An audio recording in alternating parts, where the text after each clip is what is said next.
Okay, welcome everyone to tonight's Yountville Town Council meeting for Tuesday, April 7th, 2015.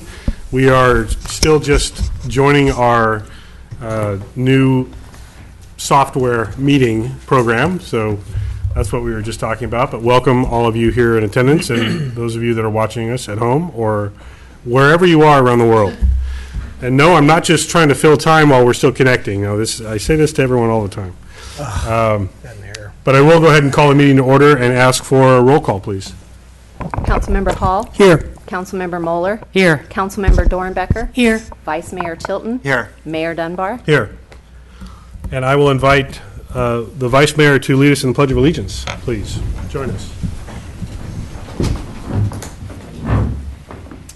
I pledge allegiance to the flag of the United States of America and to the republic for which it stands, one nation, under God, indivisible, with liberty and justice for all.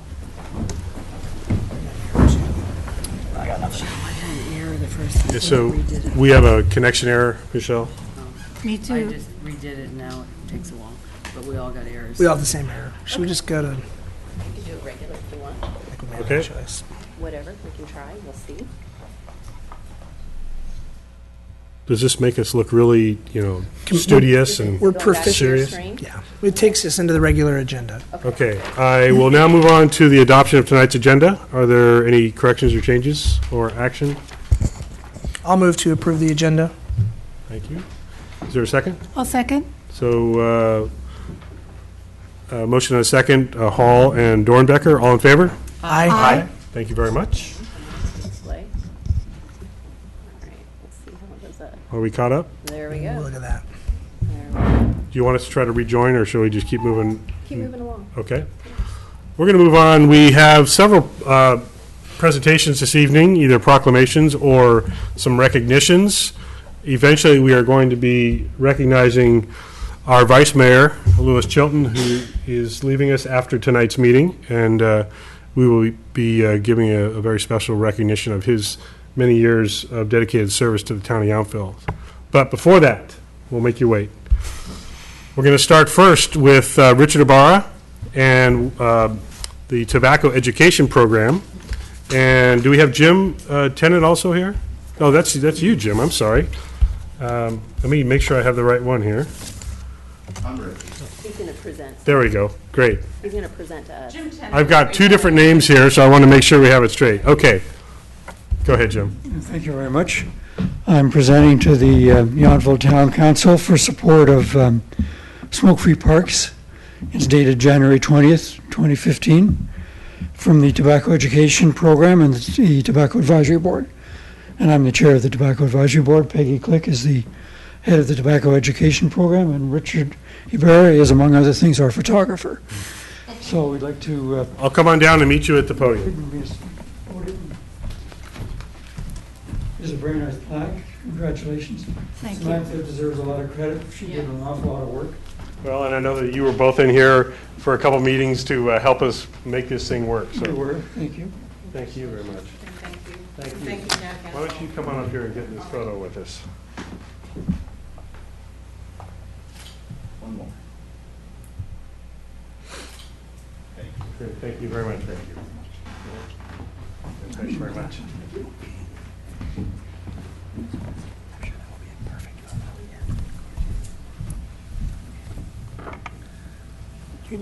You're going to get some exercise here, aren't you? Now, I was kind of joking with Jim earlier. It's nice to when we actually get to receive some of the recognition. We're used to doling it out to worthy efforts, but thank you very much for appreciating the efforts that we've gone through to try to make our parks and open spaces healthier for everybody. So thank you for all the help you gave us in writing that ordinance. Appreciate it. Next up, we have a proclamation recognizing April as Sexual Assault Awareness Month. And we do have someone here with us. I'm sorry, I don't have your name on my list. No problem at all. Good evening. My name is Bill Hernandez. I'm a City of Napa police officer. I'm also the liaison between Napa Emergency Women's Services and Sexual Assault Victim Services. And I would like to really say thank you very much on behalf of News and SAVES for recognizing April as Sexual Assault Awareness Month. News and SAVES actually assist our communities through the trauma and of sexual assault. They provide advocates, counseling, emergency housing through the shelter for these victims during this troubling and horrific event. So I just really want to say thank you very much for your proclamation. Thank you. I'm going to come down and I will go ahead and read that proclamation to you if you want to just hold on there for a moment. Thank you.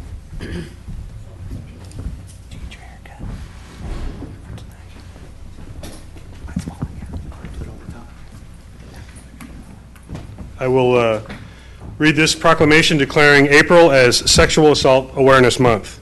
Whereas Sexual Assault Awareness Month is intended to draw attention to the fact that healthy sexuality means having the knowledge and power to express sexuality in ways that enrich our lives. It's about every person being able to make consensual, respectful, and informed choices. There is no room for pressure, violence, or control. We will challenge unhealthy messages and stereotypes on campus, in our culture, and in the media. We will use our voices to counter misrepresentations and to promote respect. And whereas we will use our voices to share information and skills to support sexual violence prevention and healthy sexuality on campus, learn from one another, and model the respect and safety we all deserve. We will connect with resources to empower us to build healthy relationships and healthy futures. For over 33 years, Sexual Assault Victim Services, a program of News, has led the way in promoting healthy sexuality and prevention of sexual violence on campus by providing 24-hour hotline services to survivors and their significant others, offering prevention education, responding to emergency calls, and by offering support and comfort to those impacted by sexual assault during forensic medical exams, all criminal proceedings, and empowering those impacted by sexual assault to chart their own course for healing. Whereas News Sexual Assault Victim Services for Napa County requests public support and assistance as it continues its effort to create a future where all women, men, and children can live free from violence and exploitation. With leadership, dedication, and encouragement, there is evidence that we can be successful in promoting healthy sexuality and preventing sexual violence in the town of Yountville and throughout Napa County through increased education, awareness, and community involvement. In collaboration with News Sexual Assault Victim Services, we must work together to educate our community about sexual violence prevention, support survivors, and speak out against harmful attitudes and actions. We can all create positive change for safer campuses and brighter futures. Now, therefore, be it resolved that I, John F. Dunbar, Mayor of the Town of Yountville, do hereby proclaim the month of April 2015 as Sexual Assault Awareness Month in Yountville, and I commend this observation on behalf of our citizens. Thank you.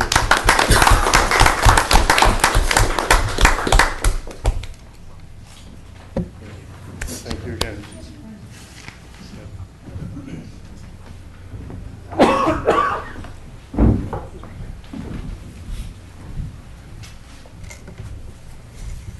There's going to be a lot of me walking up and down this ramp on the video. Exercise. Next up, presentation for proclamation designating April 19th through 25th, thank you, 2015 as National Crime Victims' Rights Week. And so I have a couple folks here. Amy Major and I'm going to try this. Yuko Kamishi? Yes. Success. Nice.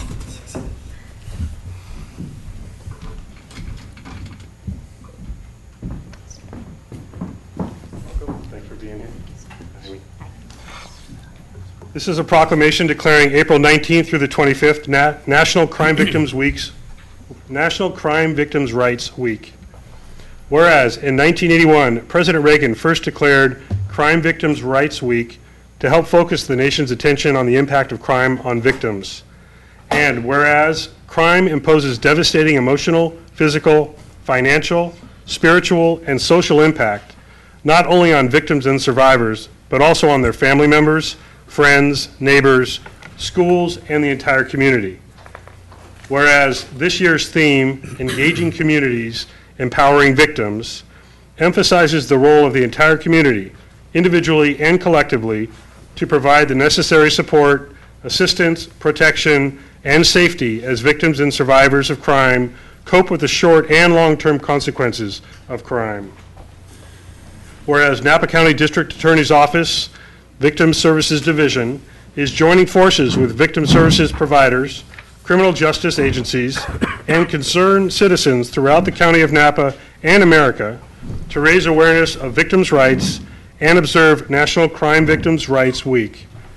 Now therefore be it resolved, I, John F. Dunbar, as mayor of the town of Yountville, do hereby proclaim the week of April 19th through the 25th, 2015, as National Crime Victims' Rights Week, and affirm Yountville's commitment to respect and enforce victims' rights and address their needs during National Crime Victims' Rights Week and throughout the year, and express our appreciation for those victims and crime survivors who have turned personal tragedy into a motivating force to improve our response to victims of crime and to build a more just community.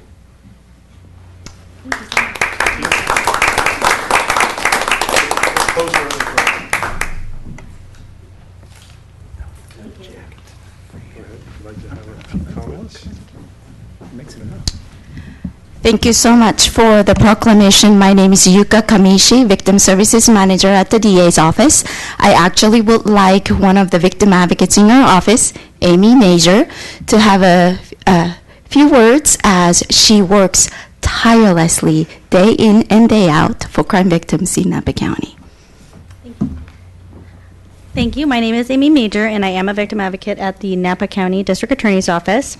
First, thank you, Mayor Dunbar and Town Council members for proclaiming April 19th through 25th as National Crime Victims' Rights Week. Your proclamation is an important component of our efforts to educate crime victims, survivors, and our community about resources for victim assistance and community safety. And a little bit of what we do is help crime victims through the DA's office. And this past year, we have reached over 1,500 crime victims. We are here to assess their needs, their wants, help them understand the criminal justice process, which is extremely confusing, and make sure they're aware of all their rights throughout that process and advocate for them. In addition to serving victims, we are actively involved in community outreach, including here in Yountville, and we make an effort to raise awareness of crime victims' rights and services throughout the year. Our joint efforts will encourage communities to work together, building safer communities. And on behalf of District Attorney Gary Lieberstein, we thank you for your proclamation. Thank you. Thank you both for being here. Thank you. Oh, and I do have some bookmarks and victim rights brochures, or victim services brochures. Great, thank you. Thank you. You know, and maybe, Michelle, if we could maybe leave those at the far end of the desk in case there are members of the audience that would like to take any of that with them as well. And we'll certainly keep some here for us. Thank you. Next up, a presentation of proclamation recognizing April, a very busy month it turns out, as California Safe Digging Month. And I'm looking to see if we have a representative here to receive this. I don't see anyone here. So I will just quickly mention that this has been requested and presented to us by Pacific Gas and Electric, and they have an 811 dial-in service where they are encouraging anyone that is doing a digging project to contact them first using that number to avoid any kind of unforeseen underground problems. So we will hold on to that proclamation for them.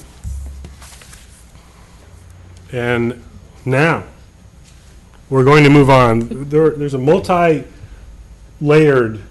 presentation here for Vice Mayor Chilton. First, I will recognize we have a member of Assemblymember Dodd's office, who is back in the back of the room here, who would like to present something. Yeah, absolutely. Welcome. Thank you for having me here.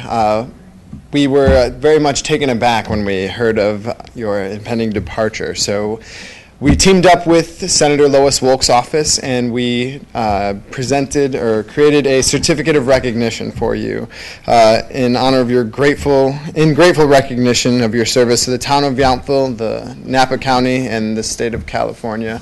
It's been almost a decade, correct? It's getting close. Getting close. Wow. Sending you off with warm wishes and continued success. Thank you very much for your service. Thank you very much.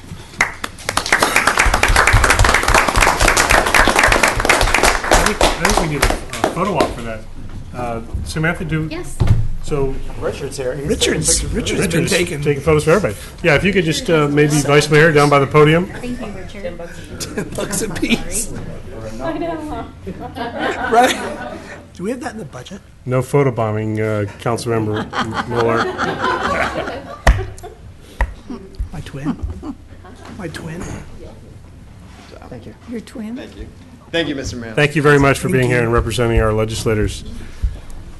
And the town of Yountville could not be outdone by our fine representatives in Sacramento. So if I could ask you to join me down at the podium, I should have caught you before you came back. That's good. We have a little something for you as well.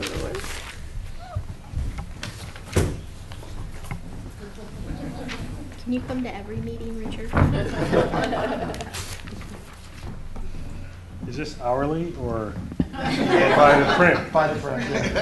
Print, that's how old I am. This is a proclamation recognizing the public service of Vice Mayor Louis Chilton. Whereas, actually I better turn this way so the whole world can hear. Whereas Louis Chilton was initially appointed to the Yountville Town Council on January 2nd, 2007, then was elected on November 4th, 2008, and reappointed on November 4th, 2012, and has served as Vice Mayor since December 7, 2010.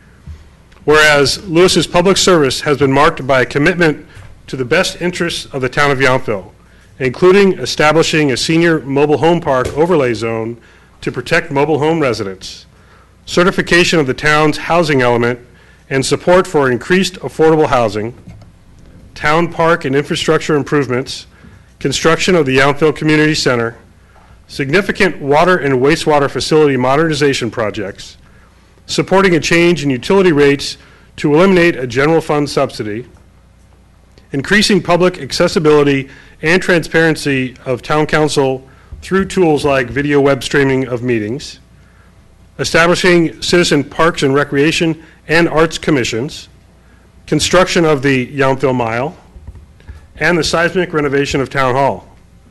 Whereas Louis helped protect Yountville Elementary School from closure due to the Napa Valley Unified School District's budget constraints.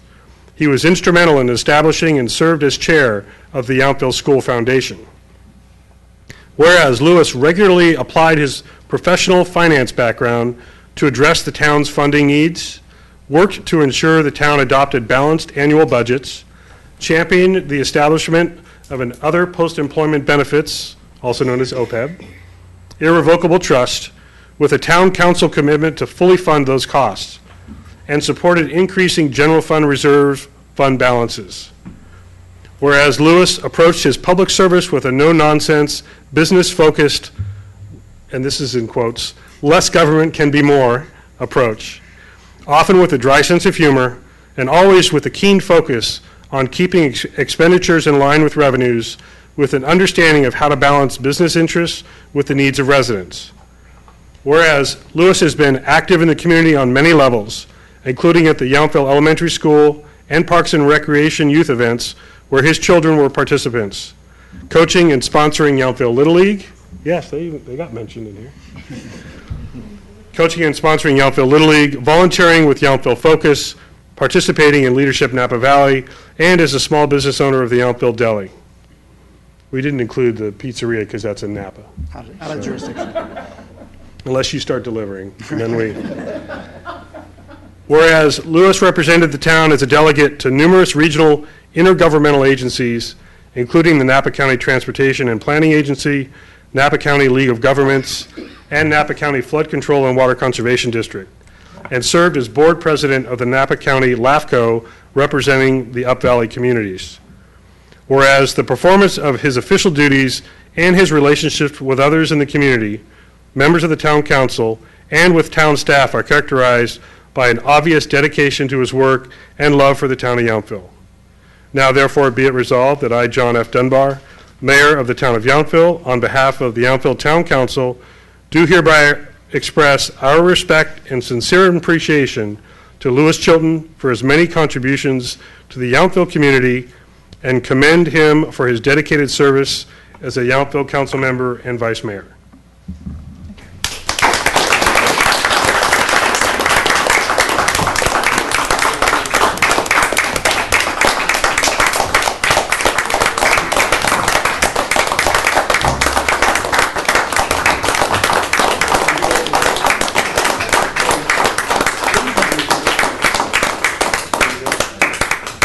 Either here or Can I say it up there? up there is fine. My last chance to talk up there, so.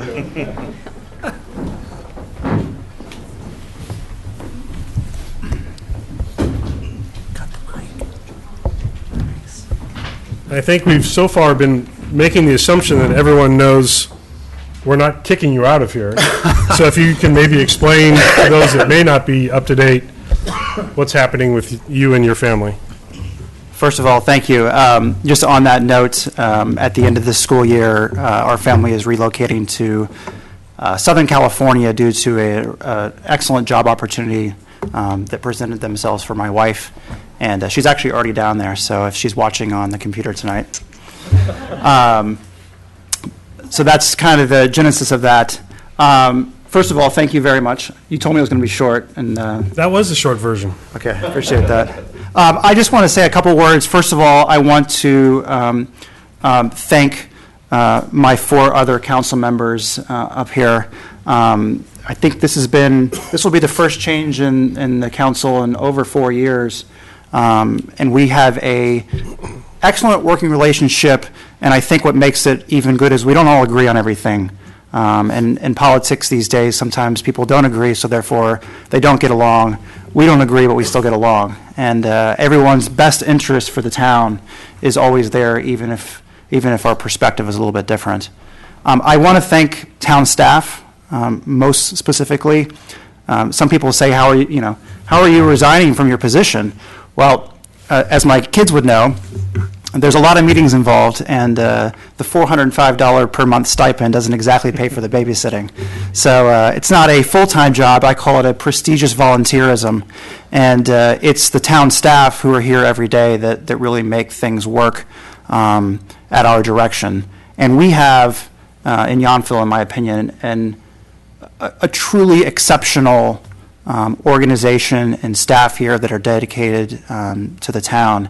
And it's thanks to you all that the things that we pontificate about actually come to fruition. And I've been to other council meetings, other agencies, also in Napa County, outside of Napa County. And if you go to meetings like ours and sit through them and listen to staff interact with the council and look at the staff presentations, we may be a town of 3,000 people, but we're really on an exceptional level for what it is that is done here. So I just want to thank all of the staff for that. And I want to thank 3 folks who, when I was first appointed to the council back in 2007, Mayor Cindy Saucerman, Councilman Bill Dutton, and Steve Rosa. They were here with John. And it was, first of all, they tolerated me at the beginning, and so I thank them for that. But they were extremely supportive, all wonderful people who had the best for Yountville always in mind, and I learned a tremendous amount from them and their dedication to this town. And one thing that I just kind of want to say on the way out is things are always changing. Change is inevitable. It's a cliche that the only constant is change. And Yountville has certainly changed dramatically. If you talk to folks who've lived here for decades or their family has many generations here, Yountville has certainly changed a lot. And you either have the chance to be a dynamic community that is going somewhere, or you're a dying community. There's really no other choice. There's one or two. And I think we can see what happens when people resist change in some cases, and things kind of pass them by. And this council, previous councils, have embraced change to the benefit of this town over the long term.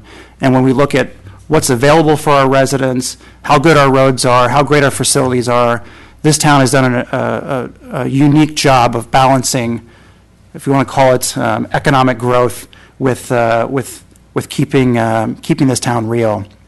And that is undoubtedly going to be a challenge for the next 10 years, 20 years, 50 years. I don't exactly know how Yountville's going to evolve, but my hope is that Yountville evolves in a positive, dynamic fashion as opposed to a atrophy in the wrong direction.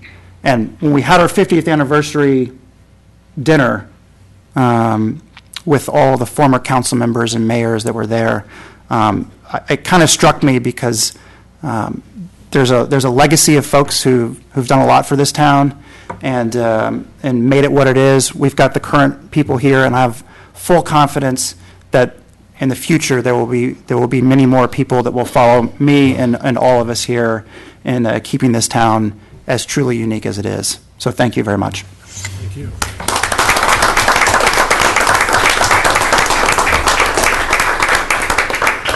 And since your resignation is not effective until tomorrow.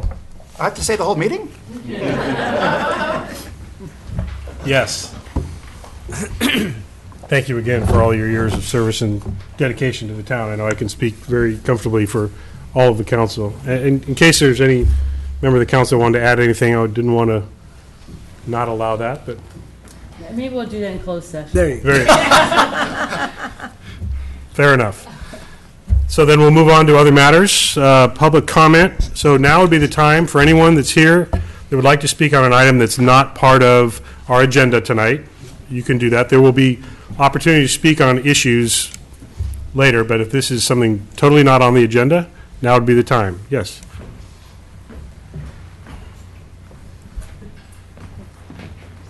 Our photographer is leaving, Carla, so you're not going to get any pictures. I just have a question to ask, and I'm not sure, I don't think it's on the agenda. I don't see the agenda. My question is, I was over today at Community Hall, and there's a lot of repair work and stuff going on, including sealing the floor and siding and building. I was wondering, is this all part of the lawsuit? Is this some of the things that weren't done correctly in the lawsuit, or is this something else? We'll address that during the staff informational reports. Okay. There has been a release drafted, I'm not sure if it's been actually sent out, has been sent out, that explains all of what's happening, but we can address that during that informational report portion. Okay, thanks. Anyone else have anything else that they wanted to bring up at this time? Seeing no one else, we will move on to our 2 items on consent. Is there any discussion? We have 4 meeting minutes as well as another item. I'll move to approve the consent calendar. I'll second. All in favor? Aye. That passes unanimously. Thank you.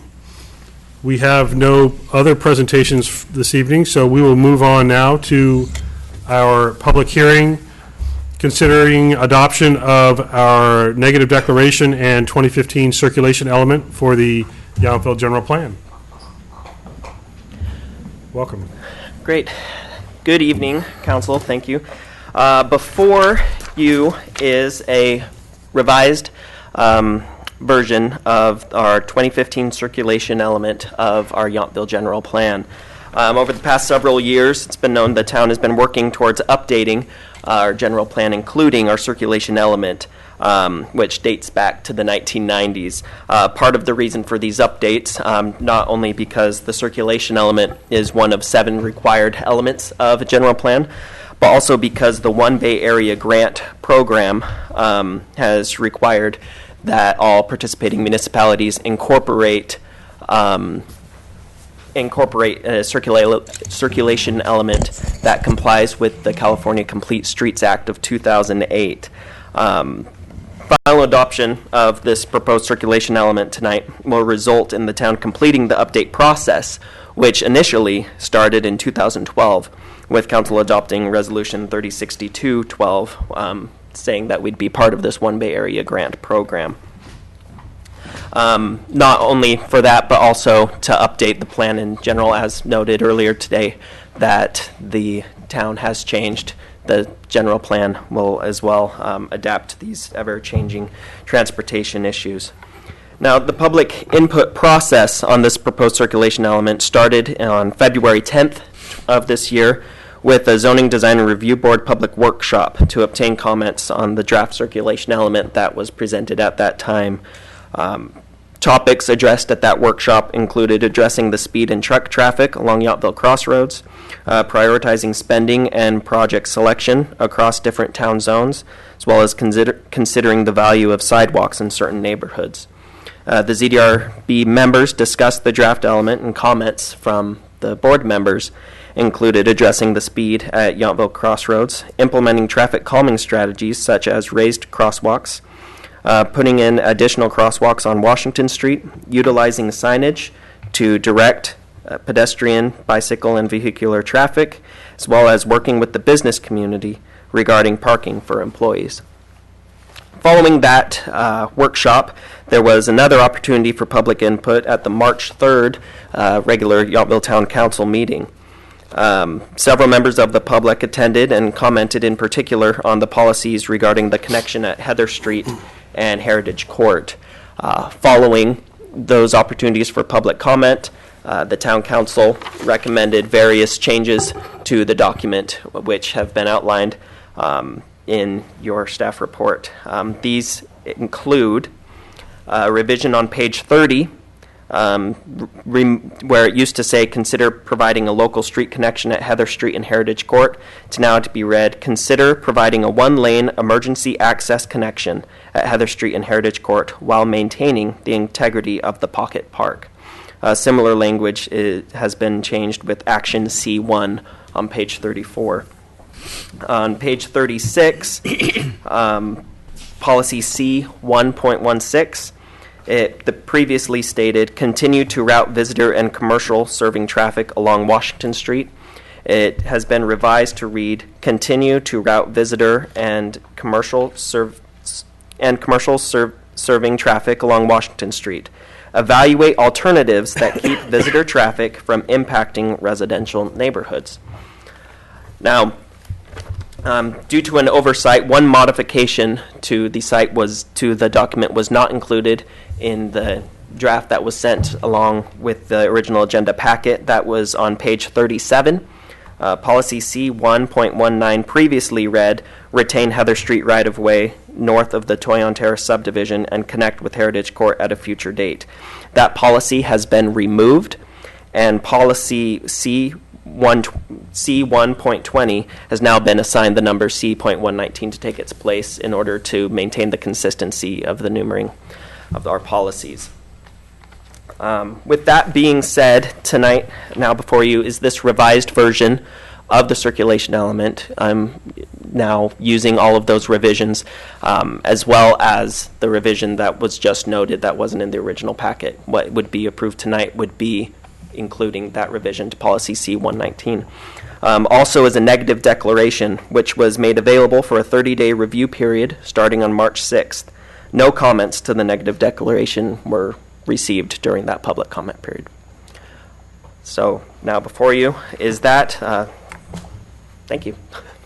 So questions of the staff report? Before anyone asks a question, I just want to reinforce what you did just state, just so it's as clear as possible. We had several folks here last time concerned about this one piece that was originally omitted, so that the language has changed regarding the Heritage Court Heather Street connection, and it is being removed from the general plan to even have a consideration of the two streets being connected. Correct. Okay. Just want to, I don't know if we could say it too many times, so. You got to say it 3 times for everyone to remember right. it. Right. Any other questions of the staff report as presented? Councilmember Dornbecker. I just have one, and that's in the resolution itself. Almost all, it's just all of the items in the itemized A, B, C, D, E, F, G are bolded, except for the statement under I. The proposed circulation element is internally consistent with the other elements of the town's general plan. I think that just might be a typo, that it should have been bolded also. Is that correct? Yeah, that can be adjusted. Okay. Right. I did That's just a see, translation from when it exported out. It's fine in my hard copy, so I think it's Okay. just when it transported out of Legistar into the Okay. iPad. It's just a formatting. and then in the very beginning of the actual circulation element itself, I just saw a couple of typos. I just thought I'd bring that up. So I'm going to cast another eye at that. I think if there is no concern of substance, No. that if we can just clarify any kind of minor typos, we'll handle that. Yeah, that could be revised. Okay, any other questions of the staff report? I'll officially open the public hearing and invite comments from the public. Any other members of the staff have anything to say before we engage public comment about the presentation? Okay. Michelle? I'm going to announce the one e-comment that we received. We received our No. first agenda e-comment. I did on not our see it. iPad. So if you look under one public comment, under your public comment tab, we received that from Holly Hansen. Oh, there it is. I will now acknowledge the first ever received e-comment.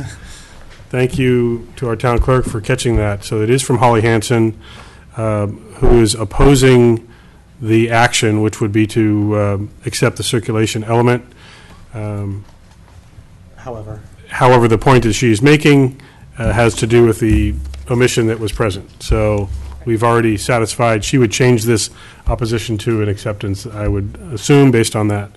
And yes, it was an oversight. So e-comment, very effective. Well done. Okay, now, those of you who are here live and in person who would like to comment on the circulation element and the negative declaration, now would be the time. Who's first? You drawing straws? Okay. You all will have time to speak, so. All right.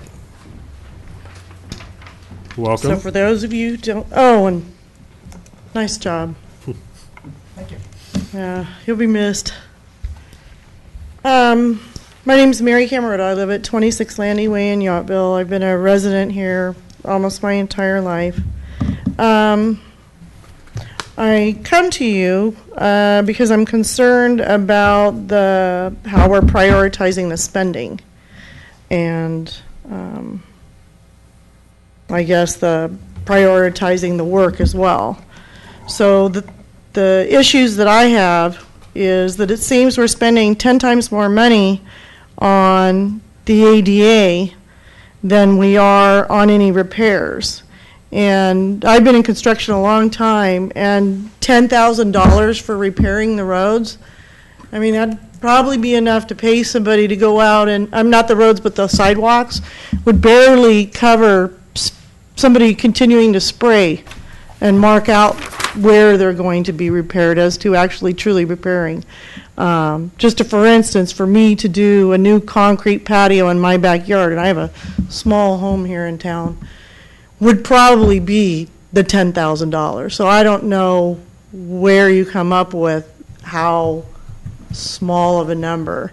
And a couple years ago, back October 2013, I prepared over 100 photos, and I did my own little audit, and I went around and made comments about different sidewalks here in town, noting where all the red spray paint was and what it was like when I traversed and whatnot. And I presented it to you guys. I'm pretty sure you remember. Yep. I challenged you to look through it and to actually go out and do your own audit rather than just depend upon, the people that your experts that you've hired, just so that you could form your own opinion. And so I'm a little surprised that even after all of this and all the times that you've asked for our opinion, that we sit here and come to find out there's only going to be $10,000 spent to fix sidewalks. I mean, the sidewalks alone in Steve's neighborhood are falling apart, and the traverse between the sidewalk itself and the roadway is, really treacherous. So I don't see where the number $10,000 came up at all. That just seems ridiculous to me. So I'm concerned about it. I think that the areas in town that are most traveled sections, which would probably be Yount and Washington, where the majority of the people that live here in town, as well as our visitors when they traverse, and then, you know, the oldest streets and the oldest sidewalks, I think these things ought to be addressed before we start worrying about doing new things. I think the repair and the replacements ought to be our first priority. And our little neighborhood should be last on your list.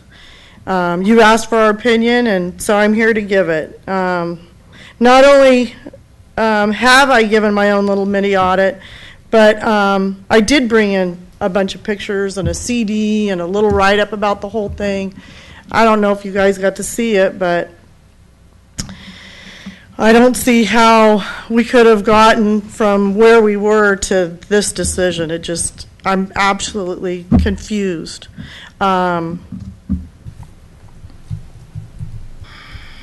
You know what, basically, I guess what it is I'm concerned about safety issues. And the safety issues for me are if you're walking around and the sidewalks that, you know, have been here forever aren't even level, and the transitions between those just for, you know, the people that are walking on them. I don't see how that can be overlooked. And I've been working construction my whole adult life. I just feel this is a gross misappropriation and miscalculation. And in actuality, the majority of the funding should be going towards repairing and replacing our failing walkways, which I would call, you know, our infrastructure. I just don't know what's wrong and how you come up with this decision on spending. It's exactly the opposite of what it needs to be. You've asked for my input, and each time I've given it to you, and I just feel like my concerns for myself, you know, the other residents here in town and our visitors, at least when we're walking around, it's being ignored. And you're not really looking at what the majority of the people would need or want. You're looking at a really small population of people here in town that may or may not even use the walkways. So that's my thoughts. Okay, thank you for sharing your comments. Who's next? If I could, there's a few things because I actually have, I think, good news for Mary because you have spent a boatload of money on infrastructure projects. The $10,000 that Mary is commenting on is an actual allocation that we use for sidewalk grinding. And when we actually, I'm just going to, while she was chatting, I just made a mental note of a handful. The town just spent over $1.3 million on the Yount and Madison reconstruction, which included the construction of the new sidewalks along Yount. 2 years prior, we replaced a section of sidewalk along Burgundy Commons on Washington. And actually, the information that she sent was very helpful to staff, and we've actually gone through. But you also, in the last 3 years, did a connection that made Yountville Community Park. We put a new pathway system in there that connected it and made it accessible to tie into the Yountville Mile. We've also completely replaced all of the failing asphalt paths at this point in time in Vineyard View Park, as well as Yountville Veterans Memorial Park and new segments in Yountville Community Park. So I think Mary's spot on in the sense that, but her comment that the $10,000 was specifically a line item for sidewalk grinding repair and doesn't deal with the infrastructure replacement. We have several, in fact, we have a project that will be building the missing sidewalk gap you've approved that will be going in on South Washington towards the community church. So I just wanted... I'm going to stop you there because we're not rehashing our capital improvement plan. This is a circulation element, I'm just saying. Part of our general plan. We have budget workshops coming up. You're welcome to attend all of them. There will be several, and we can continue to have that dialogue. And what I would say is I appreciate the town manager responding specifically to your concerns. Sometimes we hear concerns, evaluate them, and then we come up with a different decision than what you would like. And I would ask that you just respect that we will sometimes make those decisions. We don't ignore any of the input you and other members of the public give us. We appreciate it. As the town manager said, sometimes we need your information to help enlighten us on conditions. But because we don't come to a conclusion that you're looking for doesn't mean that we're dismissing your concerns. And I just wanted to make a point of that. That goes for the council as well as the staff. I'm quite confident. But I do want to stay on point as it relates, and we'll try to answer the questions that you bring up as it relates to the circulation element. But if it relates to how we've budgeted our revenues and planned our capital improvement plan, which we just had an open public meeting just a few weeks ago to go over in detail, that would be a separate issue. So I would just encourage the comments going forward to be about the circulation element. So with that, I invite our next member of the public to speak. Welcome, Bruce. Yes, it was. Okay. Hold on, I'm sorry. We're not going to have a conversation from the back of the room, so if you'd like to get up after other members of the public have spoken, then you're welcome to do so. But we're going to keep this orderly, so you have the microphone right now. I'm Bruce Donsker, 22 Landy Way. Mary had talked to me about what she was going to say, and her comments were in the agenda section for the transportation circulation. So that would have been confusing on our part. And my reference was to the amount of money that we have allocated for various capital improvement plans, and that's not what we're here discussing. So Okay. if you have additional comments of your own, I do. now would be the time. Thank you very much. This town and the workshops, they do put chills down my back. They're fabulous. At the workshop on the circulation plan, I raised my concern, having lived in Washington Park for 12 years, over the statement that's on the Washington Park subdivision section, the hybrid street, which mixes the pedestrian way with parking area. My concern about that statement. Living in Washington Park for 12 years, I have never seen a soul try to use that as a sidewalk. I have seen every resident of Washington Park use it as a parkway, and I have not seen any resident of Washington Park wanting to see it as a sidewalk. Okay. In addition, in a previous workshop that the town had on ADA issues, on the town in general, highly publicized in Washington Park, or in Yachtville, highly publicized in Napa, the Vets Home. It was funny because showing up at that meeting, there were 15 chairs set up for people to discuss that issue on the workshop, and 55 people showed up. Okay. Other than the press, 100% of the people in that room were for Washington Park. Okay. And not one person agreed with the fact that there was mixed use for that area. We had residents that have been here since day one that had never heard or were part of any discussions to convert it from parkways to sidewalks. We presented the document that was the work document for living in Washington Park. That talked about parkways. It didn't talk about sidewalks. Okay. In addition, the town hired one of the most prestigious ADA consultants in the state.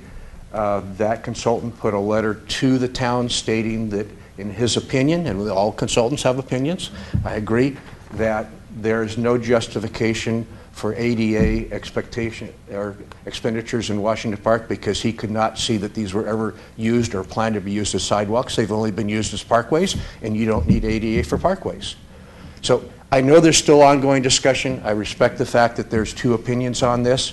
My concern, and where I'm concerned, is that now that statement is in here. That statement is fact. That statement is in here for the justification of expenditures in Washington Park with no more discussion being allowed. And that I find disturbing. Okay. Thank you. Thank you. And I'll just mention that I know Mr. Donsker is aware of this, as are a couple other members of the public, that I live in Washington Park on Forester Lane, and I regularly use the sidewalks as sidewalks. And I see a number of people that do use that, especially from the Vista neighborhood that's immediately adjacent. I do know that it happens that on the other side of Washington Park, many people use it more specifically for their vehicles that they can't put in their garages. But so I know it firsthand, so I just wanted to make clear, as far as I'm concerned, that's not the record, but I understand that that's your perspective. So thank you for sharing that. Other members of the audience like to speak right now? And I wanted to invite Ms. Camarillo, if you had Did you want additional comments following your initial comments? I just didn't want us to be, shouting for the back of the room because we want to make sure that we get you on the record and let the audience that's listening hear. The comments that I made were in direct reference to the circulation plan with regards to the $100,000 that's appropriated for the ADA versus the $10,000 that I saw in it that was appropriated for grinding sidewalks, which I think, I don't know, I just don't think it's the best way to fix a sidewalk, that's all. Right. So your main point about that is the priorities, as you see that, are reversed. Yeah, I mean, the majority of people need, the main parts of town specifically to have good sidewalks. You're right, we did do some work. But that's what I thought should be the focus, just. Okay. And not our little community. That's all. Thank you for clarifying that. Any other members of the public like to comment on this item during our public hearing? Seeing no one else come forward? No? Just adjusting in the seat, okay. I'll go ahead and close the public hearing and return the item for discussion by council. Is there any additional clarification that staff wanted to present to the council from the public comments? Specifically, is there any comment you'd like to make to Mr. Donsker's evaluation that the sidewalk versus parkway analysis by experts and what they are used for and categorized in the circulation element? I think what we've attempted to do, and it's been communicated to a number of the folks, including Mr. Donsker, is this is an area that is under further evaluation. And Mr. Donsker's statements about how certain people have used them, I don't think there's a disagreement, but what there is a disagreement in potentially is in 2015, when you have ADA legislation and other things, we may have an issue that has to be addressed now that wasn't when the neighborhood was developed. More appropriately, what I would say is the ADA transition plan is coming forward. We've communicated previously that we'll host a neighborhood meeting for the Washington Park folks. We have heard loud and clear that they don't want a component that was initially brought forward, and we've been working very hard with a team of our own folks, legal experts, to come up with a hybrid solution that creates an accessible path network on a limited basis and then leaves the balance as it is. So I believe that the public process will have, when it works through it, will have created a better solution, but it will be different. And I'll use the Vice Mayor's comment that change is change, and it's not the same design standard, but that will be more appropriately addressed as part of the ADA transition plan, and that'll be brought to the council in the next 90 days, after we have a community meeting first. Okay, thank you very much. Comments from the council? The public comment portion of this item is over, Mr. Donsker. So it's now up for deliberation. That's why I asked if anyone else had additional comment. But additional information was provided. This is a public hearing, and the public hearing has been closed. You will be able to communicate with staff outside of this meeting, but I'm going to keep this under the rules of our meeting. So I'll return this for discussion and consideration by the council. I'll start with Councilmember Dornbecker. Your thoughts? Well, I think I need a clarification. So if the definition or the description as a mixed use or in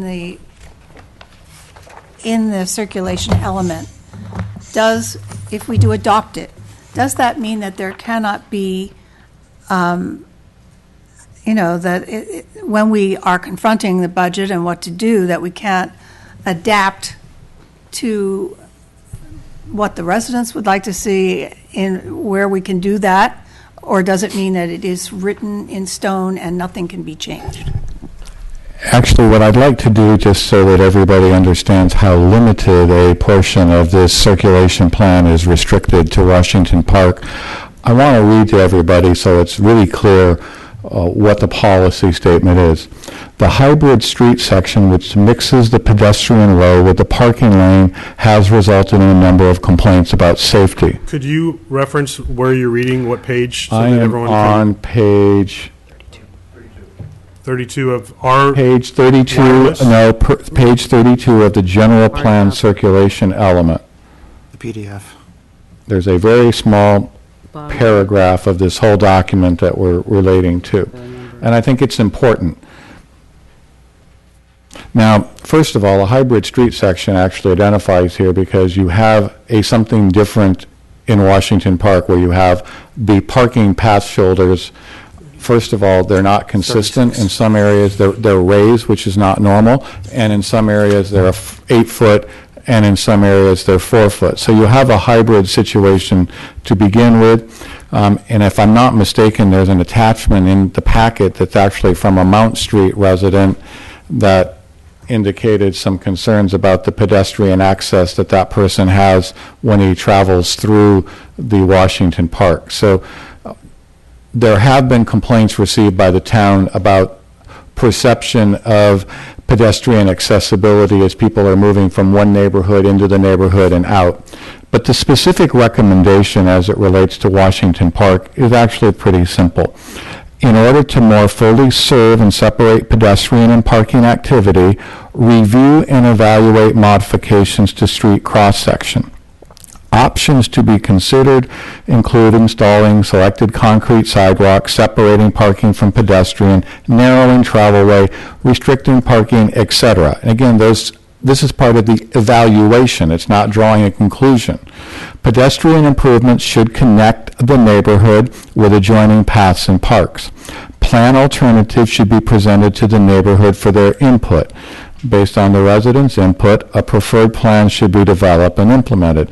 So the goal of this policy is to recognize that we want to protect some of the key elements, limit the impact so that it's connecting the park facilities, the town facilities in a way that is going to maintain the character of that neighborhood. And you'll see that theme continue when we get to the ADA transition plan, but you will see more analysis on what a potential hybrid path of a network of limited paths looks like. That's not the appropriate purpose for tonight in the document. So I just want to be really clear because this is the policy statement that we're talking about, and it really says we need to study the issue and continue to work with the neighborhood to come up with a better solution. I'm going to try to answer more specifically your question, because I think it's good clarification from the town manager, and Nathan, feel free to follow up what I say, but I think what we have here in the amended circulation element is a perfect example of what your question has to do with, which is this change to Heritage Court and Heather Street was in the general plan. It was part of the circulation element. It took a compelling effort, but nonetheless, this council changed that recommendation because we felt it was in the best interest of the neighborhood and the community.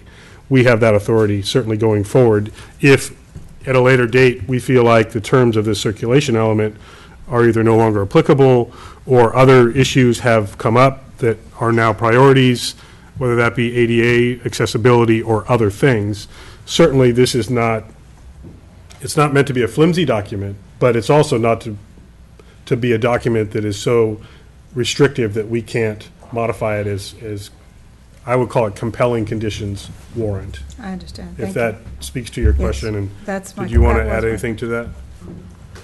I think No? the one Needs to thing be I said would also outside. say, Mayor, though, is it's also not an expenditure plan.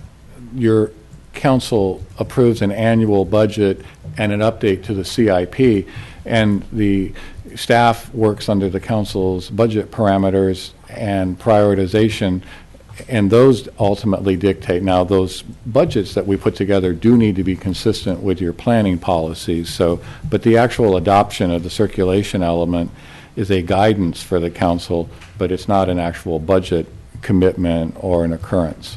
Well, that's what had, another thing that had confused me, because I didn't read, dollar amounts assigned to any of this. This is the policy These are document. policy recommendations and So, now I not budget understand. line items. Yeah. Thank you. And just to give another example, hopefully to allay some concerns, we have adapted our priorities even after going through a CIP and having our budget set and our project priorities set. And we've modified that based on necessary conditions. And We've had failures in pathways that have gone from a year away to immediate, repair as needed, and we have adjusted priorities also based on private development as well as PG&E impacts and other scheduling of work. So there are a lot of different components that impact how when we're prioritizing these and when we're prioritizing the money that goes with those. So, correct. Thank you. Yeah, I'm seeing nodding heads, so that's good. You're Okay. correct. Those are correct. Thank you. interpretations. Councilmember Hall, your thoughts? Yes, I mean, this is the same document that came forth, basically the same document that came forth about a month or so ago, and it appears that some of the, obviously the feedback and the commentary that came out of the council has been imbued into that. I did have one sort of follow-on question relating to this element as well as the housing element, which we have already approved. Those are two specific elements related to our general plan, of which there's a total 7 areas, and I know that we're in the process now of looking forward toward budget. I just trust that since we've already considered 2 significant portions, or 2/7 of what that general plan would be, that we would obviously not consider refunding those or spending more money to redevelop those elements in the next steps or whatever that we make with the general plan. But in general, the information is consistent with what we had expected out of the last meeting, so grateful to see the changes that were made, and obviously want to be mindful and respectful of the community and their interest in keeping their specific area of town, being sensitive to what their specific area of town is like. I think this document will accomplish that. Thank you. Councilmember Mueller? I also agree. I know that, was it about a month ago that we looked at the first draft, and we certainly had a lot of public that was here specifically talking about one item, and we were extremely mindful of what they had to say, and those changes were reflected and updated in this document. Regarding the Washington Park subdivision, I think that that last sentence really says it all, that based on residents' input, a preferred plan should be developed and implemented. These are policies that we are putting together right now. These are not statements of facts of things that we're going to do. So this being the policy, there will be further discussions about that. And I, for one, being on this council and knowing this council, can assure everybody that we will take everybody's input into this. And it's not, I too live over on the other side of Fennell, but I do walk over there. I use them as sidewalks, so I think there's a lot of different people that have a lot of different opinions that will eventually all have to come together to decide what's best for that neighborhood and Yountville as a whole. So we will get there, and I certainly didn't see any numbers in here, so I was very confused about that. But I do know that that is part of our budget. So we're not assigning any priorities. All these policies seem to be equal amongst themselves to me. I don't see that anything is a higher priority than anything else. We're just complying with state law and the 2008 document that we are required to by law. So I think we've been very responsive. I think it's a very well put together document, and I can support it. Thank you. Vice Mayor Chilton. I'll generally agree with what I've heard. So the first issue I'll address is the Heather Street connection. And as long as I've been in the council, this has been an underlying issue that's always been out there. So I think that it's great that we are, what I would consider fixing that issue and kind of putting it to bed. It's something that's always, people have thought is hanging out there, and is this going to be the year that it's in the general plan and it's going to change? That kind of brings me, I know we were talking about policies. I think it's really important to recognize that this is it's a general plan, and with few exceptions, whether it's contracts that we entered into or irrevocable trusts, we cannot at one moment basically bind a future council into taking certain policy actions. So we can say that, yes, this is something we're looking at, but down the road, at any time, the general plan can be changed, specific drawings and plans can be changed. So I think, we've had times in the past where people come and say, you're making a decision tonight and there's no going back. And almost in every case, there's always a going back. There's very few times, and I think this is a very perfect example of it. At no given time are we taking us down a road that cannot be gone the other way. I would look at this in a more positive way, and I was thinking about this with our town attorney. I think one of the early issues when Arnold became our town attorney had to do with the tree behind the school in Hopper Creek Apartments. And we were essentially told in the past that you have one option, which is to cut down that tree. Well, you have two options: cut down the tree or just close the path forever. And there was a community feedback on that, and we went back and, with our new town attorney, looked at different options and came up with solutions. This situation, in my opinion, is exactly the same, which is some ideas were put forth. There were people who came back and reacted to it, and this council has certainly made significant changes to what the original plans were. So I have confidence. I'm not going to be here for this discussion when it comes to it, but everything that's happened in this council before says that it's going to be responsive to issues. There is an issue. I think sometimes we try to say there's no issue at all. I mean, we had a lady, I don't remember how many meetings ago it was, I think it was in 2015, where a lady, I don't know who she was, but she got up and she complained specifically about the cars parking in the sidewalks at Washington Park. And all of us are kind of like, okay, we've got every side of this issue out there.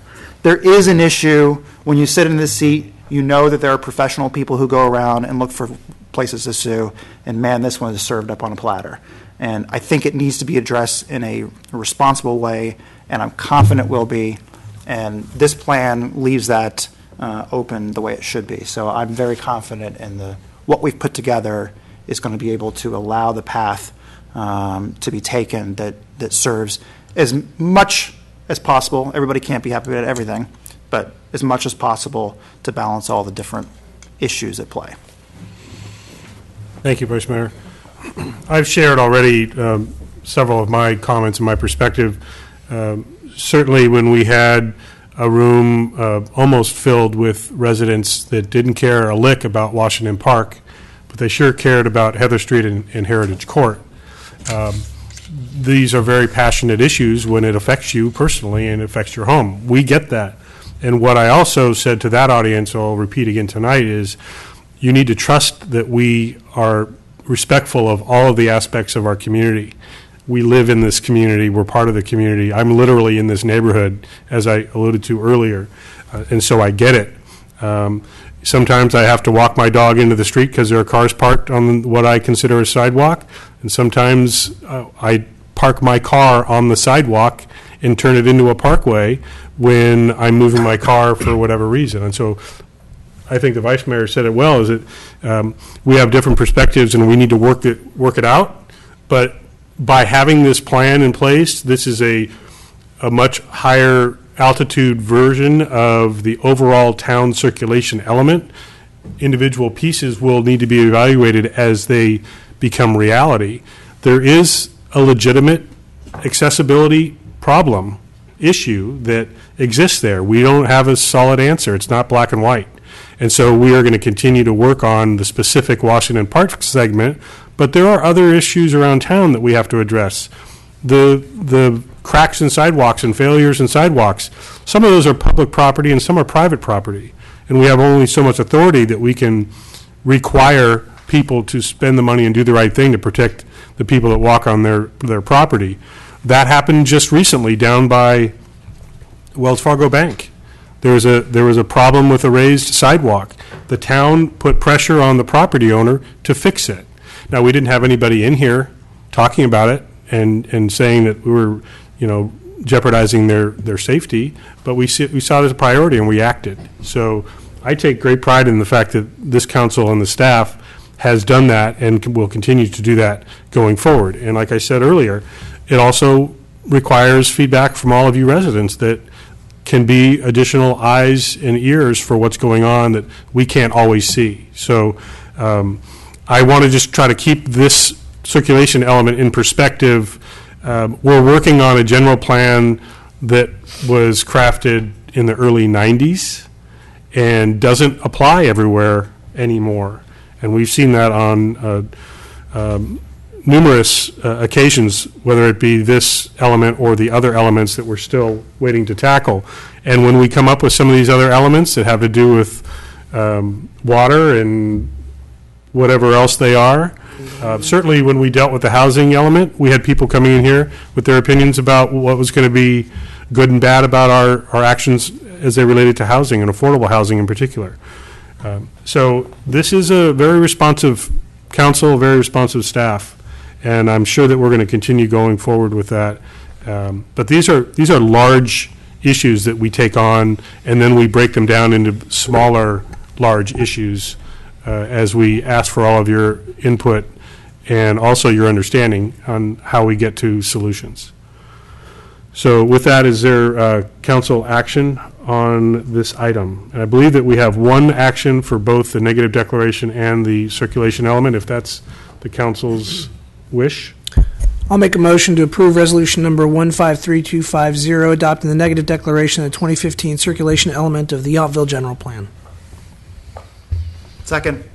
Motion and a second. All in favor? Aye. Aye. No opposed. That passes unanimously.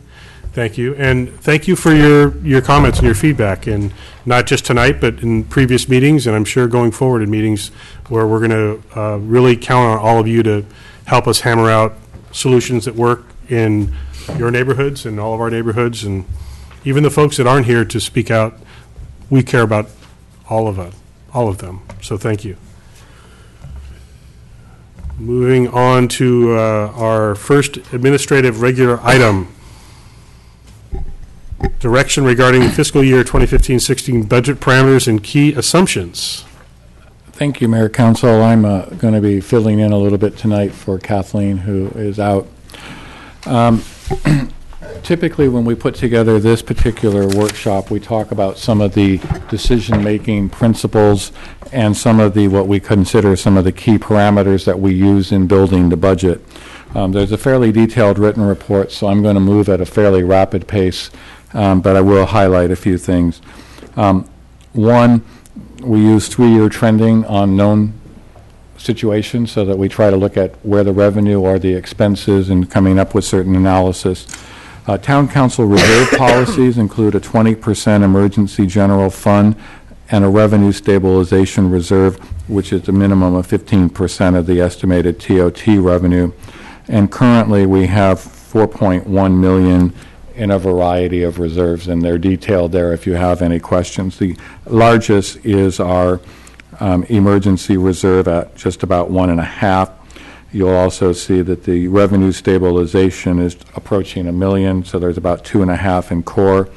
And then a few are restricted. For example, we have the arts program funding, which is restricted, our public education access, which is used here. We have a legal contingency, and then you'll see that there's some money that is also allocated for the general plan update that has been mentioned to on a few times. Our key revenue projection, number one revenue stream, and I will point out that this is an anomaly. We are very unique in the state of California. Our number one revenue stream is our transit occupancy tax. And based on the current projections, we'll be recommending that this year's budget be built on $6.5 million, which is a slight increase from the 2014-15 at 6.4. I say this regularly, and I keep saying it. I will be right at some point in time, but our revenue stream, will need to plateau because it is hard to continue to anticipate 7 to 10% growth on this revenue stream when we're not adding additional rooms. Our $6.5 million is predicated on the performance of 451 hotel rooms. So it's a very unique anomaly with about 60% of this town's general fund alone coming from this one source. On average, in the state of California, just for comparison's sake, TOT generally brings in 15% of a community's budget. So you can see how significantly different our budget structure is. Sales tax, we're projecting 1.2 almost 1.3 on sales tax. And this is actually a slight decrease, and that's because we're factoring in this go-around. There'll be the closure of the French Laundry when they do their transition, when they shut down and remove the temporary kitchen. So we're anticipating a slight blip in our sales tax revenue. You're projecting that in this cycle, 15, 16? We've projected it in both years because there was the closure while they've been closed in this fiscal year. The second and this will closure be- you're factoring right. in now. This one will be a shorter closure, but we are projecting that. Property tax. Property taxes are number 3 revenue stream, and typically in most California communities, it's the number 1 revenue stream and pays for most of the general fund activities. We are actually projecting a fairly significant increase to 1.186, and that's primarily because we've seen approximately an 8% assessed value increase, and we will be receiving the assessed valuation for the homes along Staggs View will be coming online this year. I do want to point out that in our community's case, the property tax revenue does not pay the public safety expenses of the community. So just to put that in perspective, we are very dependent on the tourism revenue for all of the services and the amenities that we provide. We're anticipating $100,000 in the state comps grant, and I've got a footnote on increased expenditures. At this point, the good news is most of the increased expenditures are nominal. We have got a slight increase in the cost of the animal shelter, and I know the council's position on something, but I have not been able to find a legal solution to move us from our partnership with the county. We have a contract, second year, with the Housing Authority serving as our administrator, and then we have 3% adjustment anticipated in the fire contract services, which will be approximately $600,000, and we have just shy of a 2% increase in our law enforcement costs, going to just over $900,000. So those two are about $1.5 million, and I'll come back to my property tax comment. Property tax is 1.1. You said just over 9, you mean the 898 number for 15, 16? Correct. 1.8% increase to a total of about 900, just over 900,000 is the cost of the sheriff's contract. We've made significant conversions in our PERS retirement program, with 10 of our employees now off of the classic formula. So we're anticipating, we've been conservative, and we are right on track with our projection for where PERS will be. So you're going to see about a 1% increase in our costs there. We're waiting for health insurance increase. We've been advised to anticipate approximately 10% increase in the premium costs. We're currently in negotiations with our 2 employee bargaining units, so we do anticipate that there'll be a slight increase, probably similar to a cost of living adjustment tracking towards CPI or similar, and we'll talk more about that in future closed sessions as we go. Risk management program expenses, we are anticipating that collectively in our portfolio, which includes property, liability, workers' comp, we actually do purchase coverage for some of the significant losses. We're anticipating about an increase in current costs of $10,000 to $20,000, and we'll have that number finalized shortly. So again, most of these are nominal increases on the grand level of our budget. The other key parameters is more on the service, and again, based on the council's direction, we're maintaining core town services. Any additional or new services that are not currently provided, the current direction is they need to come with an understanding and analysis of what the mechanism to pay for them. And so we continue to evaluate cost recovery, master fee schedule update. Key mantra for staff is that our balance is budget with the revenue. So our expenditure plan is balanced, and I take great pride, as I know that you do. We have had 8 consecutive years of a balanced budget with our expenditure stream within the available revenue while building and improving our reserve fund balance. and a fairly significant and healthy capital infrastructure program. So we are currently talking about the annual contingency. We mentioned there'll be a conversation in greater detail on the general plan update, and staff will be presenting several different ideas for you on how to do that in a more cost-effective. My ode to Vice Mayor Chilton is the OPEB. The allocation is set at the full funding of the ARC. You will see in your budget a small annual amount, and then we move it to the irrevocable trust. So that's why you see a build-up and then move. But we are currently funding that at 12.575%. The fund balance in the OPEB irrevocable trust is approaching 1.7 million. And you'll note I did not cover that number earlier in our reserve balance because an irrevocable trust is set aside only to be used for this purpose. So it is not a general fund reserve fund. And I think it's also important to note that we have ended a 5-year rate cycle with the water and wastewater, and we are not projecting any increases in the water or wastewater rates for this year. And we will begin in this current year an evaluation and a long-range plan, again, for a 5-year rate study. But I am fairly confident that we're going to see a much more modest, because the rate structure will be tied to infrastructure needs, and we are not having to dig ourselves out of the subsidization hole that it took us 5 years to. So I think ratepayers will be happy to know that there'll be no rate increase this year, and I would project very modest going forward. We're also looking at a small use of drought reserve funds to fund a complete water replacement meter project that will provide technology and allow our ratepayers and customers to have 24/7 access to information on their water consumption and usage. We will maintain Yountville trolley service in its current configuration and pay the transportation subsidy. We're one of only a few handful of the communities that are paying the full subsidy to maintain free transportation for our residents, visitors, and the business community.